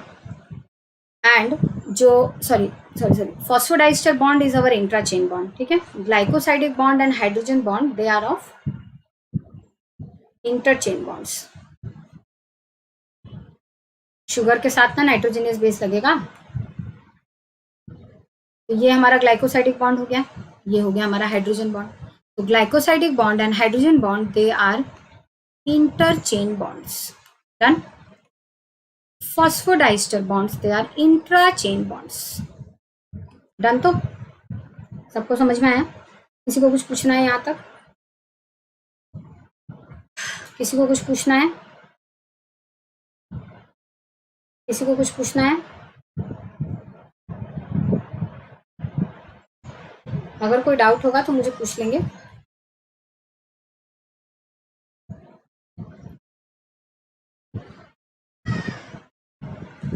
अब यहाँ पे हाइड्रोजन बॉन्ड कहाँ कहाँ पे प्रेजेंट होगा 2 नाइट्रोजनियस बेस के बीच में, वो दिखाया गया है, ठीक है, ठीक है। तो देखिए यहाँ पे एक ग्वानिन है और साइटोसिन है। आपको पता है कि ग्वानिन और साइटोसिन के बीच में 3 हाइड्रोजन बॉन्ड बनता है, एडेनाइन और थाइमिन के बीच में 2 हाइड्रोजन बॉन्ड बनता है। अच्छा, उसके बाद क्या, हाइड्रोजन बॉन्ड कहाँ बनेगा ये देखना है, 3 ही क्यों बनेगा, 2 ही क्यों बनेगा ये देखना है। सबसे पहले देखते हैं यहाँ पे, देखिए हाइड्रोजन बॉन्ड क्या है वो पहले देख लेते हैं ब्रीफ में। हाइड्रोजन बॉन्ड का मतलब होता है, इसमें क्या होता है, एक डोनर होता है, एक एक्सेप्टर होता है, ठीक है। अच्छा, हाइड्रोजन बॉन्ड थोड़ा ध्यान से सुनेंगे, हो सकता है आपको पता हो, अगर नहीं पता है तो मुझे पूछ लेना फिर से, ठीक है, मतलब डाउट होगा तो पूछना, ठीक है। ठीक है, मैं आप लोगों को देख रही हूँ कि कोई चैट में कुछ डाउट पूछ रहा है या नहीं पूछ रहा है। चलिए देखिए, ऑफ कोर्स हाइड्रोजन बॉन्ड बनेगा तो दो लोगों के बीच में बनेगा। जो पहला मॉलिक्यूल होगा उसके पास एक हाइड्रोजन होना जरूरी है, ठीक है, हाइड्रोजन होना जरूरी है, और वो आर से रिप्रेजेंट नहीं करते हैं, किसी और से करते हैं। ठीक है, दो एटम्स के बीच में बनेगा हाइड्रोजन बॉन्ड, दो मॉलिक्यूल्स के बीच में। लेट्स सपोज ए और के बीच बी के बीच में हाइड्रोजन बॉन्ड बन रहा है। ठीक है, सबसे पहली बात तो हाइड्रोजन बॉन्ड एक बॉन्ड नहीं है, वो एक इंटरएक्शन है। ठीक है, तो ये हमारा मॉलिक्यूल 1 हो गया, ये हो गया हमारा मॉलिक्यूल 2। ठीक है, इन दोनों के बीच में हाइड्रोजन बॉन्ड बनेगा। अब जब इसके बीच में हाइड्रोजन बॉन्ड बनेगा तो इसके पास क्या होना जरूरी है, इसके पास क्या होना जरूरी है, ये नंबर 1 है, नंबर 2 है। नंबर 1 के पास क्या होना जरूरी है, देखिए ध्यान से, नंबर 1 के पास में एक हाइड्रोजन मॉलिक्यूल होना जरूरी है जो कि उससे भी ज्यादा इलेक्ट्रोनेगेटिव एटम से अटैच्ड होना जरूरी है। फर्स्ट पॉइंट क्या है, सबसे पहला बात क्या है, हाइड्रोजन बॉन्ड का दो मॉलिक्यूल के बीच में बनता है। जो पहला मॉलिक्यूल है उसके पास हाइड्रोजन एटम होना जरूरी है which is attached to a more electronegative atom. तो यहाँ पे मोर इलेक्ट्रोनेगेटिव हाइड्रोजन से कौन कौन हो सकता है, ऑक्सीजन, नाइट्रोजन एंड फ्लोरीन। इन तीनों में से किसी एक के साथ यह हाइड्रोजन होना जरूरी है अटैच्ड। ठीक है, जो सेकेंड मॉलिक्यूल है उसके पास क्या होना जरूरी है, तो सेकेंड मॉलिक्यूल के पास में बस एक इलेक्ट्रोनेगेटिव एटम होना जरूरी है जिसके पास लोन पेयर। दैट्स आ गया समझ में, एक बार और, ए और बी, ए के पास में hydrogen attach to more electronegative atom, B के पास में electronegative atom having lone pair of electron. ठीक है, देखिए यहाँ पे ये जो कंडीशंस है ये ग्वानिन और साइटोसिन के बीच में 3 जगह पे फुलफिल होती है, इसलिए 3 जगह पे हाइड्रोजन बॉन्ड बनता है। एडेन और नॉर्थाइमिन के बीच में 2 जगह पे फुलफिल होती है, इसलिए 2 जगह पे हाइड्रोजन बॉन्ड बनता है। देखिए यहाँ पे इनलार्ज करते हैं, देखिए 6th पोजीशन में यहाँ पे ऑक्सो ग्रुप है, 4th पोजीशन में देखिए हाइड्रोजन है जो कि उससे ज्यादा इलेक्ट्रोनेगेटिव से अटैच्ड है, नाइट्रोजन। ठीक है, तो ये हमारा फर्स्ट मॉलिक्यूल है जिसके बीच में हाइड्रोजन बॉन्ड बनेगा। ये सेकेंड मॉलिक्यूल है, ये एक इलेक्ट्रोनेगेटिव एटम है, लोन पेयर है, बस हाइड्रोजन बॉन्ड बन जाएगा इनके बीच में। हाइड्रोजन बॉन्ड का मतलब ये जो हाइड्रोजन एटम है ये अट्रैक्टेड फील करेगा इस लोन पेयर की तरफ, बस यही है हाइड्रोजन बॉन्ड, इंटरएक्शन है। अब यहाँ पे देखिए 1 ग्वानिन का और 3 साइटोसिन का, देखिए यहाँ पे नाइट्रोजन है जो कि एक इलेक्ट्रोनेगेटिव एटम है, लोन पेयर है। ठीक है, ये दूसरा है, हाइड्रोजन है attach to more electronegative atom, hydrogen bond. यहाँ पे देखिए सेकेंड पोजीशन पे ऑक्सीजन है which is an electronegative atom having lone pair, it is attracted towards this one having hydrogen atom attach to more electronegative atom having lone pair, sorry attach to more electronegative, बस। तो ये जो criteria है ये guanine और cytosine के बीच में 3 जगह पे फिलफिल होता है। एडेनाइन और थाइमिन में देख लेते हैं, electronegative atom having lone pair, this hydrogen atom attached to more electronegative atom and this hydrogen atom is attracted towards O. Over here this is electronegative atom having lone pair, this is hydrogen attached with a more electronegative atom. ठीक है, दूसरे positions check करते हैं। देखिए यहाँ पे क्या इस N और इस H के बीच में बन पाएगा, सिर्फ इन्हीं में क्यों बना, बाकी को चेक कर लेते हैं।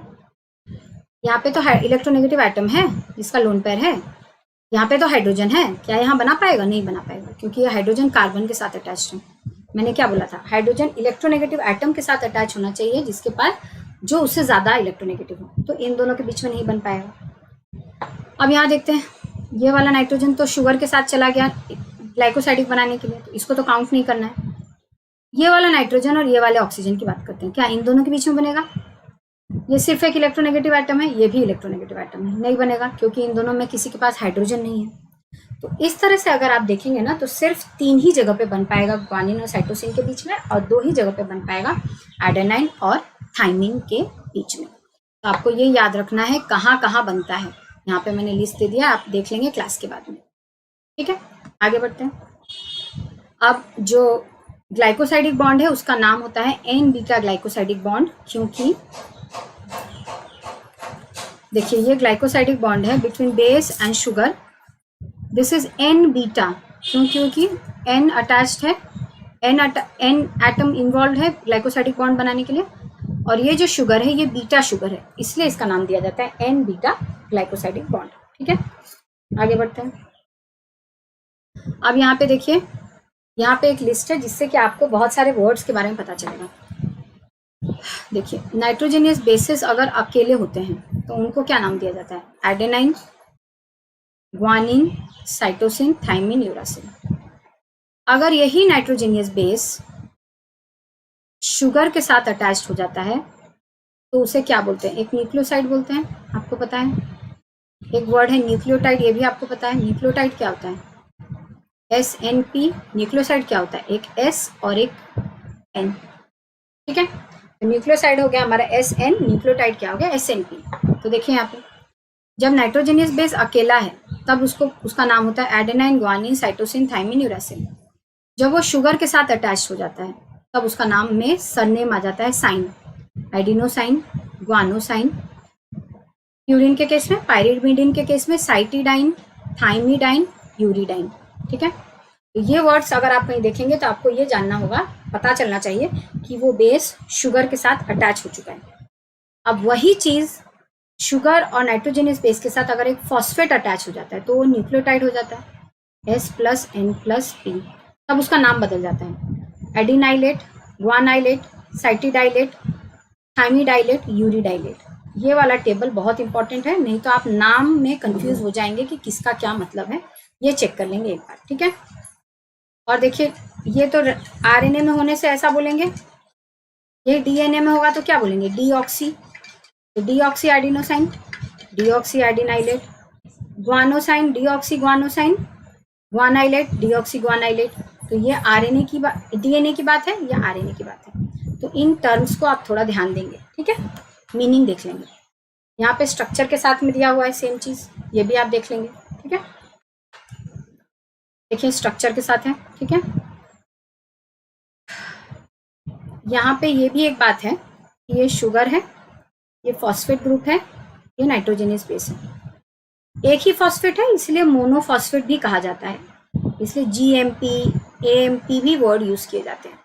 इसका मीनिंग थोड़ा देख लेंगे। ठीक है, आगे देख लेते हैं। नेक्स्ट टॉपिक है हमारा शुगर पकरिंग। शुगर पकरिंग क्या है? पकरिंग का मतलब होता है रिंकल होना, रिंकल होना। ठीक है, देखिए जब ये शुगर ड्रॉ किया जाता है, आपने नोटिस किया होगा इसके बेस को ऐसे ऐसे ब्रॉड कर दिया जाता है। ठीक है, और इसका जो CH2OH होता है, तो बाकी कार्बन्स क्या होते हैं? प्लेन में होते हैं। CH2OH out of the plane होता है, और ये वाला पोर्शन जो होता है ना, वो इसलिए ऐसा किया जाता है क्योंकि वो रीडर जो देख रहा है उसकी तरफ होता है।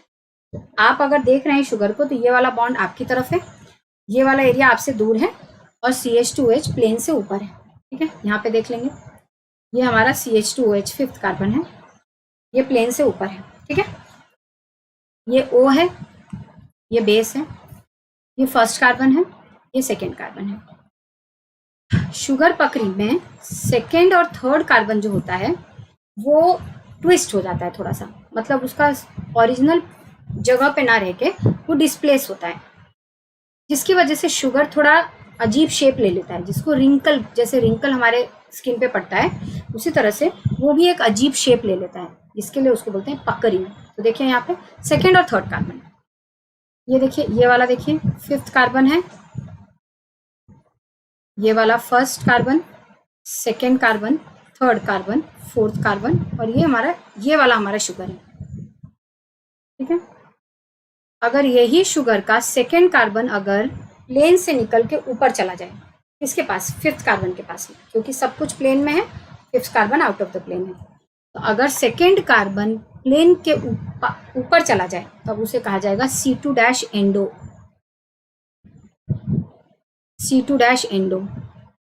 लेकिन वही अगर प्लेन से नीचे चला जाए, प्लेन है C2 डैश, फिफ्थ कार्बन यहाँ है। अगर सेकेंड कार्बन ऊपर चला गया इस रिंग से, तो उसे कहा, इस रिंग से ऊपर चला गया, इसके पास आ गया C2 डैश एंडो। अगर यही नीचे चला गया, बाहर चला गया, which is called C2 dash exo. तो देखो C2 dash endo, C2 dash एक्सो। अब C3 में भी वैसे ही होगा। अगर C3 ऊपर चला गया, C2 डैश एंडो, क्योंकि वो फिफ्थ कार्बन के पास आ गया, नीचे आ गया मतलब फिफ्थ कार्बन से दूर आ गया, C3 डैश एक्सो। तो शुगर पकरिंग दो चीजों की वजह से होती है, कार्बन नंबर 2, कार्बन नंबर 3। ये है एंडो एक्सो, इसका भी है एंडो, इसका भी है एक्सो। ये टर्म्स बहुत इंपॉर्टेंट है, क्योंकि जब ए बी और जेड डीएनए आप पढ़ेंगे तो उसमें एंडो एक्सो आपको शुगर पकरिंग के बारे में पूछा जाएगा। ठीक है,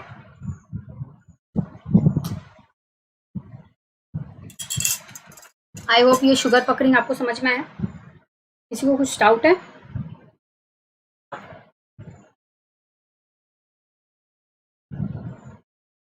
किसी को कुछ पूछना है? आई होप ये समझ में आया। फिर भी मैं एक बार एनलार्ज करके दिखा देती हूँ। यहाँ पे देखिए, C2 डैश प्लेन से ऊपर चला गया कार्बन के फिफ्थ कार्बन के पास में, C2 डैश एंडो। नीचे चला गया C2 डैश एक्सो। C3 डैश ऊपर चला गया 5 कार्बन के पास में, C3 डैश एंडो। नीचे चला गया C3 dash exo. I hope clear है सबको? ठीक है, नेक्स्ट देखते हैं टॉटोमेरिज्म। टॉटोमेरिज्म क्या है? Tautomerism are the formation of structural isomers, मतलब मॉलिक्यूलर फॉर्मूला सेम होगा, डिफरेंट स्ट्रक्चर होगा। देखिए यहाँ पे टॉटोमेरिज्म जो होता है नाइट्रोजनियस बेस के साथ में, वो याद रखेंगे कि टॉटोमेरिज्म हमेशा हाइड्रोजन की वजह से होता है, यानी हाइड्रोजन या तो हाइड्रोजन सिस्टम को छोड़ के चला जाता है। देखिए ये एक साइटोसिन है, इसका ये वाला यहाँ पे जो अमीनो ग्रुप है, इसका हाइड्रोजन अगर इस तरह से है तो वो उसे कहा जाता है अमीनो फॉर्म ऑफ साइटोसिन, क्योंकि अमीनो ग्रुप इंटैक्ट है। इसमें ये वाला हाइड्रोजन अगर इस सिस्टम को छोड़ के चला गया तो ये क्या हो गया, देखिए NH, यहाँ पे डबल बॉन्ड आ गया, this is immuno group of cytosine. बस यहाँ पे देखिए ग्वानिन, ऐसा अगर है तो उसे कहा जाता है keto group of, keto form of guanine. लेकिन अगर इसके पास H आ गया तो देखिए O सिंगल बॉन्ड, यहाँ पे भी, यहाँ पे H, this is इनॉल form of guanine. तो टॉटोमेरिज्म ज्यादातर अमीनो और इम्यूनो के बीच में होता है, और कीटो इनॉल फॉर्म होता है। दो तरह का टॉटोमेरिज्म होता है। रितिका गुड आफ्टरनून बेटा। क्या क्या है? Amino immuno and keto enol form. ठीक है, साइटोसिन जो होता है उसका दो फॉर्म होता है, अमीनो इम्यूनो। ग्वानिन का दो फॉर्म होता है, कीटो इनॉल। ये वाला स्टेबल है तो डीएनए में यही प्रेजेंट होता है। गलती से अगर ये आ गया तो वही उसको ही फिर बेस डीएनए रिपेयर से ठीक करना पड़ता है। ठीक है, देखिए यहाँ पे। लेकिन यूरासिल जो होता है वो लैक्टम, लैक्टिम और डबल लैक्टिम में होता है। तो क्या क्या है देखिए यहाँ पे मैंने लिखा है, adenine and cytosine in amino immuno form, guanine and guanine, thymine and uracil they are present in keto enol form. Uracil की अगर बात करेंगे तो उसके कीटो फॉर्म का नाम है लैक्टम, एंड लैक्टिम है इनॉल फॉर्म। कीटो मतलब ये वाला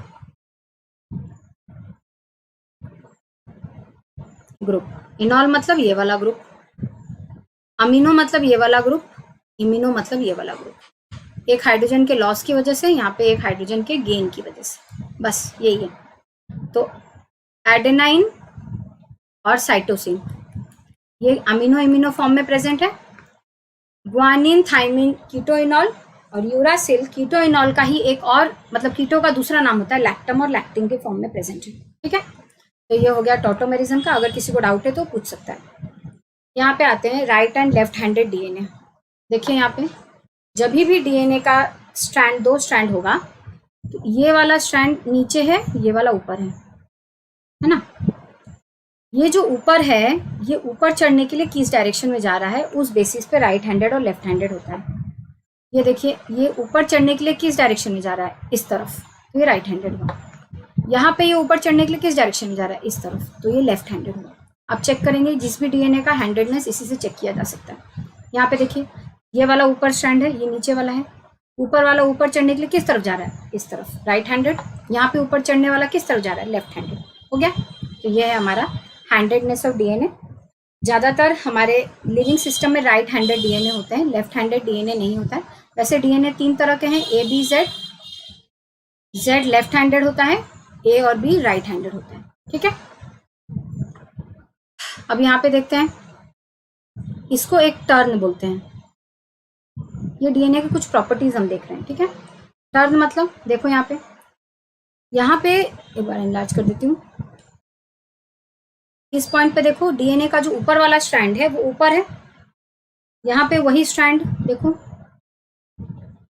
वही स्ट्रैंड को फॉलो करो तो वो नीचे चला गया है। ठीक है, उसी स्ट्रैंड को फॉलो करेंगे तो यहाँ पे आके वो ऊपर आ गया है। चेक करते हैं फिर से। इस पॉइंट पे, जिस भी पॉइंट को आप पकड़ो, आप इस पॉइंट को पकड़ो, इस पॉइंट पे जो स्ट्रैंड ऊपर है वो ऊपर है, उसके पीछे जाएंगे तो वो नीचे आ जाता है। यहाँ पे आके वो ऊपर आ गया है। तो जो स्ट्रैंड जिस जगह पे ऊपर था वो जब तक ऊपर नहीं आएगा, वो 2 पॉइंट को आपको देखना है, पकड़ना है। उसे कहा जाएगा 1 टर्न ऑफ द हेलिक्स। ठीक है, देखिए यहाँ पे 1 टर्न जिसको कहा गया है। ये स्ट्रैंड ऊपर है, यहाँ आने से देखिए नीचे हो गया, फिर यहाँ आने से ऊपर। This is 1 turn off the helix. इसका लेंथ है 36 एंगस्ट्रॉम। ठीक है, तो डीएनए में 1 turn off the helix is 36 angstrom, और इसके बीच में 10 बेस पेयर्स होते हैं। और देखिए 2 बेस पेयर के बीच में जो डिस्टेंस है दैट इज 3.4 एंगस्ट्रॉम। इसको बोलते हैं राइज पर बेस पेयर भी बोलते हैं, मतलब हर बेस पेयर के बीच में कितना डिस्टेंस है, 3.4 बेस पेयर। ठीक है, डीएनए का डायमीटर जो होता है वो 20 एंगस्ट्रॉम होता है, मतलब इस जगह से इस जगह तक का डिस्टेंस जो है दैट इज 20 एंगस्ट्रॉम। ठीक है, तो ये चीजें आपको समझना जरूरी है। एग्जाम में अगर बोल देगा 1 turn off the helix is this much, आपको 1 टर्न ही नहीं पता होगा तो क्या होगा, राइज पर नाइट्रोजनियस बेस पता ही नहीं होगा तो कैसे आप सॉल्व करेंगे। तो ये टर्म्स आपको जानना बहुत जरूरी है। अब आता है पीरियोडिसिटी। पीरियोडिसिटी मतलब कोई सी चीज जो रिपीट करती है। तो डीएनए में क्या रिपीट करता है, नाइट्रोजनियस बेस। आपको पता है एक टर्न का मतलब क्या होता है, और एक टर्न में 10 बेस पेयर होते हैं, ये याद रखेंगे। जो डीएनए हमारे अंदर है, जो नॉर्मल डीएनए है दैट इज 10 बेस पेयर, मतलब 3 डीएनए है ना, ए बी जेड। तो बी डीएनए हमारा है, बी में 10 बेस पेयर होते हैं एक टर्न में, जैसे which is called as periodicity of DNA. ये टर्म्स थोड़ा ध्यान देंगे, क्लास के बाद में ये स्लाइड्स को थोड़ा पढ़ लेंगे। ठीक है, pitch of DNA. Pitch of DNA वही length of the complete 1 turn, मतलब this is pitch, this is called as pitch और टर्न। इसका लेंथ है 36 एंगस्ट्रॉम, इसमें 10 बेस पेयर है विच इज पीरियोडिसिटी। एक ही बात है सारी चीजें, बस ये टर्म्स यूज होते हैं, ध्यान देंगे इस चीज पे। ठीक है, ठीक है, डायमीटर भी पता चल गया। अब आता है major groove and minor groove. Major groove minor groove क्या होता है, देखिए यहाँ पे 2 स्ट्रैंड्स हैं, दोनों के बीच में नाइट्रोजनियस बेस है। ठीक है, ये ग्वानिन है, ये साइटोसिन है। ठीक है, यहाँ पे शुगर है देखिए, और ये हमारा ग्लाइकोसाइडिक बॉन्ड है। ठीक है, इन दोनों के बीच में एक एंगल होता है, एक साइड से देखा जाए तो डीएनए के, और दूसरे साइड से देखा जाए तो एक ये वाला एंगल होता है। अब डीएनए को इमेजिन कीजिए। ठीक है, आपके सामने 2 शुगर है, यहाँ पे नाइट्रोजनियस बेस है। इस तरफ से देखने से एक एंगल आएगा, सामने से उस तरफ घूम के जाएंगे तो आपको दूसरा एंगल मिलेगा, वही है। ये है हमारा 120 डिग्री, दिस इज 240 डिग्री। ठीक है, रितिका मैम आपने titration curve of amino acid करवाया है? हाँ बेटा, ऐप पे करवाया है, आप ऐप डाउनलोड कर लीजिए, उसमें है। ठीक है, मेरा कोड यूज करेंगे तो वहाँ पे होगा। मैम हुक्सटीन एंड ट्रिप्लेक्स डीएनए वो भी मैंने कराया है, यहाँ पे इस क्लास में नहीं लिया है, मैंने प्ले लिस्ट में हुक्सटीन एंड ट्रिप्लेक्स डीएनए के बारे में बताया है। हाँ, वो इम्पोर्टेंट थोड़ा सा होता है, क्योंकि उसमें होता है ना कि एक थोड़ा सा डिफरेंस होता है डबल बॉन्ड के लिए, और ये हुक्सटीन में थोड़ा डिफरेंस होता है, वो देख लेंगे। मैंने करवाया है, प्ले लिस्ट में है, लास्ट वाला एक वीडियो होगा उसमें है। ठीक है, यस वो इम्पोर्टेंट है, थोड़ा एक पॉइंट उसमें इम्पोर्टेंट है, वो देख लेना है। लेनिंजर में थोड़ा खुल के देख लेंगे, हो जाएगा। हाँ, अब इमेजिन कीजिए कि इस तरह से सारे शुगर हैं, यहाँ पे शुगर नाइट्रोजनियस बेस, शुगर बीच में नाइट्रोजनियस बेस। इस तरह से पीछे से घूमेंगे तो लंबा एंगल होगा, यहाँ से देखेंगे तो छोटा एंगल होगा। अब ऐसे ही अगर एक एक करके शुगर और नाइट्रोजनियस बेस एक के ऊपर एक आते जाएंगे, इस वजह से ग्रूव बनेगा डीएनए में। ग्रूव मतलब क्या होता है, डिप्रेशन। देखिए ये देखिए, ये है मेजर ग्रूव, मैं इनलार्ज करती हूँ। मेजर ग्रूव ये वाला देखिए, और ये है माइनर ग्रूव, ठीक है। ऐसा क्यों? क्योंकि एंगल की वजह से। ये नाइट्रोजनियस बेस है, ठीक है, यहाँ पे शुगर है। तो ये जो शुगर और नाइट्रोजनियस बेस, शुगर, यहाँ पे दो nitrogenous base sugar, glycosidic bond, angle एक के ऊपर एक रखा जाएगा अगर। और आपको ये भी बात पता होनी चाहिए कि जो नाइट्रोजनियस बेसिस हैं वो डिस्प्लेस होते हैं, एक के ऊपर एक नहीं रहते हैं, ऐसे स्टैक होके नहीं रहते हैं।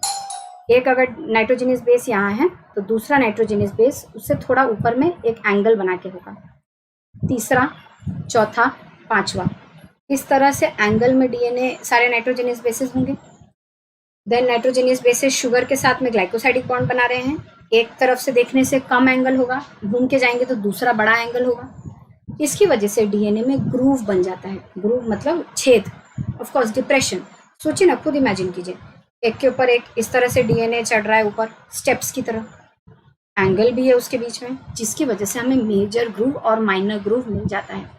तो जो बड़ा डिप्रेशन है वो मेजर ग्रूव है, जो कि 240 एंगल की वजह से बना है। इस वजह से अगर डीएनए सामने से देख रहे हैं बाई चांस, यहाँ पे 120 एंगल है, घूम के गए हैं तो यहाँ 240 है, तो पीछे से अगर देख रहे हैं तो 240 वाला एरिया आपका मेजर ग्रूव है, सामने से देख रहे हैं तो वो आपका माइनर ग्रूव है, ठीक है।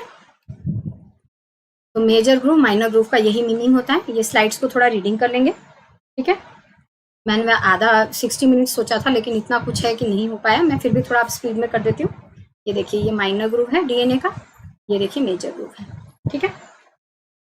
माइनर ग्रूव और मेजर ग्रूव में दोनों में थोड़ा डिफरेंस होता है। मेजर ग्रूव जो होता है वो केमिकली बहुत अच्छा होता है, रिच होता है, और मेजर ग्रूव के साथ ही सारे प्रोटीन्स बाइंड करते हैं जो भी डीएनए के साथ में बाइंड करना जरूरी है अगर किसी प्रोटीन को। फॉर एग्जाम्पल आरएनए पॉलीमरेज, वो एक प्रोटीन है जो कि डीएनए से आरएनए बनाएगा, तो वो हमेशा मेजर ग्रूव में ही उसका मेन पोर्शन बाइंड करेगा।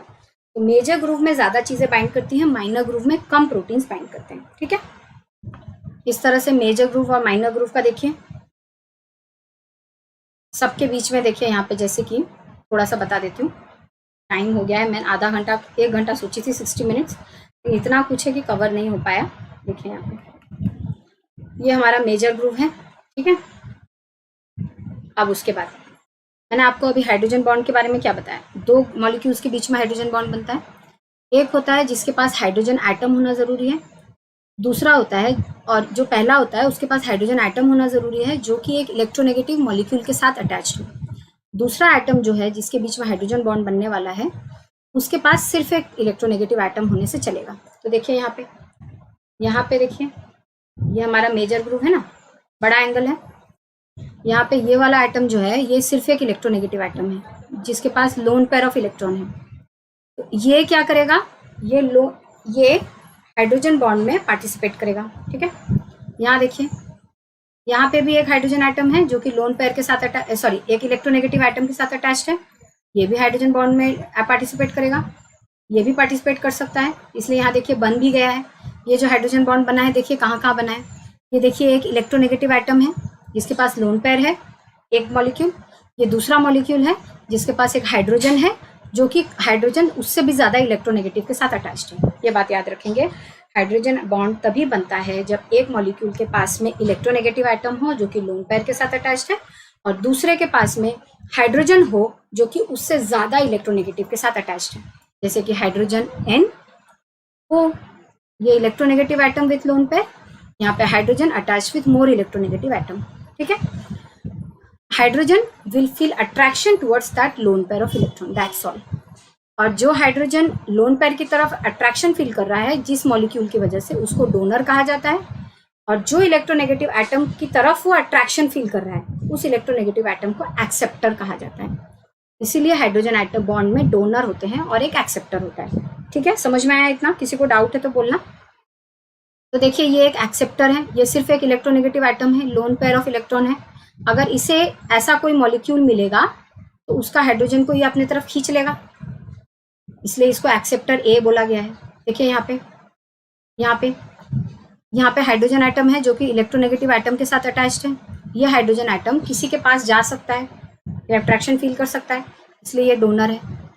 ये तो हाइड्रोजन बॉन्ड बना ही लिया है। ये देखिए, ये एक एक्सेप्टर है और ये मिथाइल ग्रुप है। इस तरह से इनको नाम दिया जाता है, ADAM।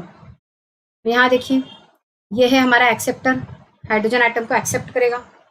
ये हाइड्रोजन एटम है इसलिए H, और ये भी एक एक्सेप्टर है, इलेक्ट्रोनेगेटिव एटम है लोन पेयर के साथ में, तो ये भी एक हाइड्रोजन एटम को एक्सेप्ट कर सकता है अगर इसको मिलेगा तो। इस तरह से शॉर्ट फॉर्म्स होते हैं। तो मेजर ग्रुप का जो फॉर्मूला है A और T के बीच में, A और T का जब बताएंगे, A और T उनका मेजर ग्रुप में है ADAM, माइनर ग्रुप में AHA। ये याद रखेंगे, ये आ सकता है इस बार, ठीक है। तो ADAM किसका केमिकल कॉन्स्टिट्यूएंट है? Major group of AT। AHA किसका केमिकल कॉन्स्टिट्यूएंट है? Minor group of AT। देखिए यहाँ पे AT अगर है तो ऐसा होगा, TA कर देंगे तो उल्टा हो जाएगा, TA major group, MADA minor group, AHA। G और C के बीच में मेजर ग्रुप में देखिए, एक एक्सेप्टर है, एक डोनर है, एक हाइड्रोजन एटम है। एक्सेप्टर हाइड्रोजन एटम है तो डोनर। अच्छा, ये हाइड्रोजन एटम क्यों और ये डोनर क्यों? क्योंकि ये हाइड्रोजन एटम किसके साथ अटैच्ड है? कार्बन के साथ अटैच्ड है। ये हाइड्रोजन बॉन्ड में पार्टिसिपेट नहीं कर सकता, इससे सिर्फ इसको हाइड्रोजन एटम नाम दिया जाएगा। यहाँ हाइड्रोजन एटम एक लोन पेयर के साथ अटैच्ड है, यहाँ हाइड्रोजन एटम एक इलेक्ट्रोनेगेटिव मॉलिक्यूल के साथ अटैच्ड, एटम के साथ अटैच्ड है जो कि उससे ज़्यादा इलेक्ट्रोनेगेटिव है, तो ये हाइड्रोजन बॉन्ड में पार्टिसिपेट कर सकता है, इसलिए इसका नाम है D, डोनर। इसका नाम है हाइड्रोजन, इसका नाम है acceptor, donor, acceptor, acceptor, acceptor. ये फॉर्मूला याद करना होगा आपको कि G और C के मेजर ग्रुप में क्या है, माइनर ग्रुप में क्या है, CG के मेजर ग्रुप में क्या है, माइनर ग्रुप में क्या है, ये थोड़ा देख लेंगे, ठीक है। अब उसके बाद में तो माइनर ग्रुप में इतना केमिकल इंफॉर्मेशन नहीं है, देखिए सेम है ADA, लेकिन यहाँ पे देखिए कितना कुछ है। तो मिथाइल के लिए M यूज होता है, मिथाइल ग्रुप अगर प्रेजेंट होता है तो। हाइड्रोजन होता है तो सिर्फ हाइड्रोजन कार्बन के साथ अटैच होता है तो हाइड्रोजन नाम दिया जाता है। अगर डोनर है कोई प्रेजेंट तो डोनर, एक्सेप्टर है तो एक्सेप्टर। इस तरह से M, A, D और H, ये 4 फॉर्मूला यूज होते हैं, ठीक है। इसको थोड़ा देख लेंगे और याद रखेंगे इस चीज को, ठीक है। आगे बढ़ते हैं। अब जो मेन है वो है हमारा सिन, और अब इसके बाद एक और कॉन्सेप्ट आने के बाद में हम A, B और Z को कंपेयर करेंगे, खत्म करेंगे क्लास। अच्छा, अब यहाँ पे शुगर का 2 अरेंजमेंट हो सकता है, सिन और एंटी। वो क्या है देखिए यहाँ पे, एडेनाइन जो है वो शुगर के साथ अटैच होने से उसको एडिनोसाइन कहते हैं, ठीक है। ये देखिए, ये हमारा शुगर है, ये एडेनाइन है। अगर एडेनाइन का जो बेंजीन वाला रिंग है वो अगर अंदर की तरफ है तो उसे कहा जाएगा सिन। अगर वो बाहर की तरफ है, क्योंकि ये रोटेट हो सकता है आसानी से, रोटेट होके इस तरफ हो जाता है तो उसको बोलते हैं एंटी, ठीक है। ये हो गए हमारे प्यूरिन की कहानी। प्यूरिन के केस में एडेनाइन हो या ग्वानिन हो, कुछ भी चलेगा, एक ही बात है दोनों की। देखिए यहाँ पे एडेनाइन और ग्वानिन, अगर ये वाला रिंग अंदर की तरफ है तो वो हो जाएगा सिन, बाहर की तरफ है तो हो जाएगा एंटी। इस तरह से 2 तरह के ग्लाइकोसाइडिक बॉन्ड होते हैं, तो सिन और एंटी ग्लाइकोसाइडिक बॉन्ड कहा जाता है, ठीक है। ये तो हो गया प्यूरिन की कहानी। पायरिमिडिन की कहानी देखते हैं। पायरिमिडिन तो एक ही रिंग है, तो यहाँ पे क्या यूज होगा सिन और एंटी के लिए? ये वाला ऑक्सो ग्रुप। ऑक्सो ग्रुप अगर बाहर की तरफ है दैट इज एंटी, अंदर की तरफ होगा तो सिन। यहाँ पे देखिए, ये रहा ऑक्सो ग्रुप, ये रहा ऑक्सो ग्रुप, ये रहा ऑक्सो ग्रुप। एंटी कब बोलेंगे? जब बाहर होगा। सिन कब बोलेंगे? जब अंदर होगा। प्यूरिन के केस में 6 कार्बन आइटम को देखा जाएगा, पायरिमिडिन के केस में ऑक्सो ग्रुप को देखा जाएगा, ठीक है। अब उसके बाद नेक्स्ट क्या, हमेशा याद रखना कि प्यूरिन्स जो हैं वो 2 तरह के हो सकते हैं, सिन और एंटी, लेकिन पायरिमिडिन हमेशा एक ही तरह का होता है। मैंने आपको बता तो दिया एंटी और सिन का मीनिंग, लेकिन पायरिमिडिन हमेशा एंटी ही होता है हमारे डीएनए में, याद रखना हमेशा एंटी होता है। हमेशा उसका ऑक्सो ग्रुप बाहर की तरफ होता है, अंदर की तरफ होने से बहुत ज़्यादा स्टेरिक हिंड्रेंस होने की वजह से सिन कभी भी नेचर में नहीं देखा जाता है। आ गया समझ में? कैसे याद रखेंगे? पायरिमिडिन का क्या है फॉर्मूला? पायरिमिडिन का एग्जाम्पल क्या है? कट। हम कट के खिलाफ हैं, हम एंटी हैं कट के, तो आप ये याद रखेंगे। पायरिमिडिन हमेशा एंटी होता है और प्यूरिन सिन और एंटी दोनों हो सकता है। अब बस यही देखना है कि ए में कैसा है, बी में कैसा है, जेड में कैसा है। तो ये हो गया हमारा ग्लाइकोसाइडिक बॉन्ड का सिन और एंटी कन्फर्मेशन। किसी को कोई डाउट होगा तो पूछना, नहीं तो मैं आगे बढ़ जाती हूँ। ठीक है, आप देखते हैं, देखें यहाँ पे रिंग में 6 कार्बन रिंग, बाहर की तरफ है एंटी, अंदर की तरफ है सिन। याद रखना, अंदर की तरफ होने से सिन होता है, बाहर की तरफ होने से एंटी होता है। पायरिमिडिन में एंटी होता है, प्यूरिन में दोनों हो सकता है। ठीक है, मैं आगे बढ़ती हूँ। ये वाला ही है जिससे एक क्वेश्चन हर साल आता है। 2020 में मुझे लगता है 2 क्वेश्चन आया है आपको। ये वाला टेबल और ये वाला टेबल, एक वॉटसन से लिया गया है, एक लिया गया है लेनिंजर से। ये आपको याद होना चाहिए क्या किसका है। देखिए यहाँ पे मैं ग्लाइकोसाइडिक बॉन्ड के बारे में बता देती हूँ। ए फॉर्म में एंटी होता है, बी फॉर्म में एंटी होता है, और जेड फॉर्म में देखिए पिरिमिडिन का तो हमेशा एंटी है, प्यूरिन का सिन होता है। तो ए फॉर्म में आपको मैंने क्या बताया, प्यूरिन 2 तरह के हो सकते हैं, सिन और anti. Thank you Rakesh for responding. Pyrimidine में क्या होता है, सिर्फ एंटी होता है। तो प्यूरिन ए और बी फॉर्म में प्यूरिन एंटी होता है।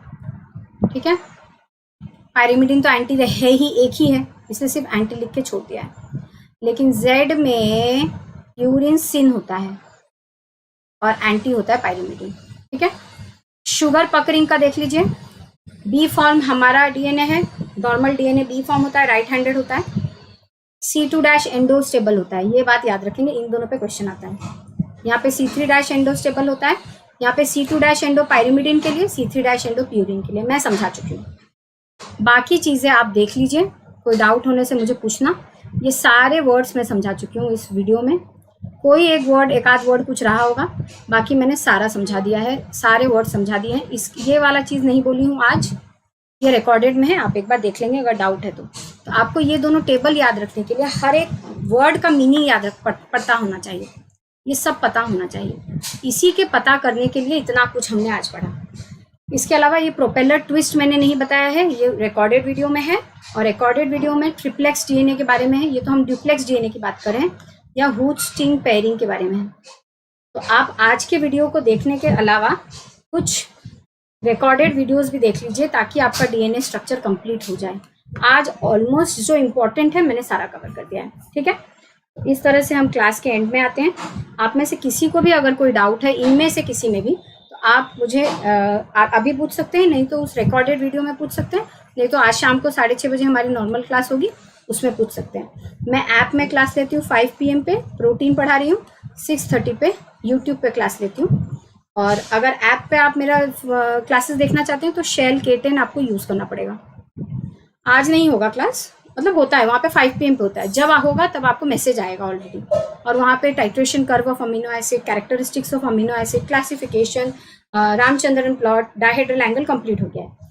और यूट्यूब पे मेरा कंप्लीट हो गया है डीएनए का स्ट्रक्चर, आरएनए का स्ट्रक्चर, रेप्लिकेशन कंप्लीट हो गया है, ट्रांसक्रिप्शन कंप्लीट हो गया है, प्रोकैरियोट का, यूकैरियोट का आज से स्टार्ट होगा। ठीक है, तो इस तरह से मैं आज के टॉपिक को ऑलमोस्ट कंप्लीट करने का कोशिश की थी 1 घंटा में, लेकिन नहीं हो पाया।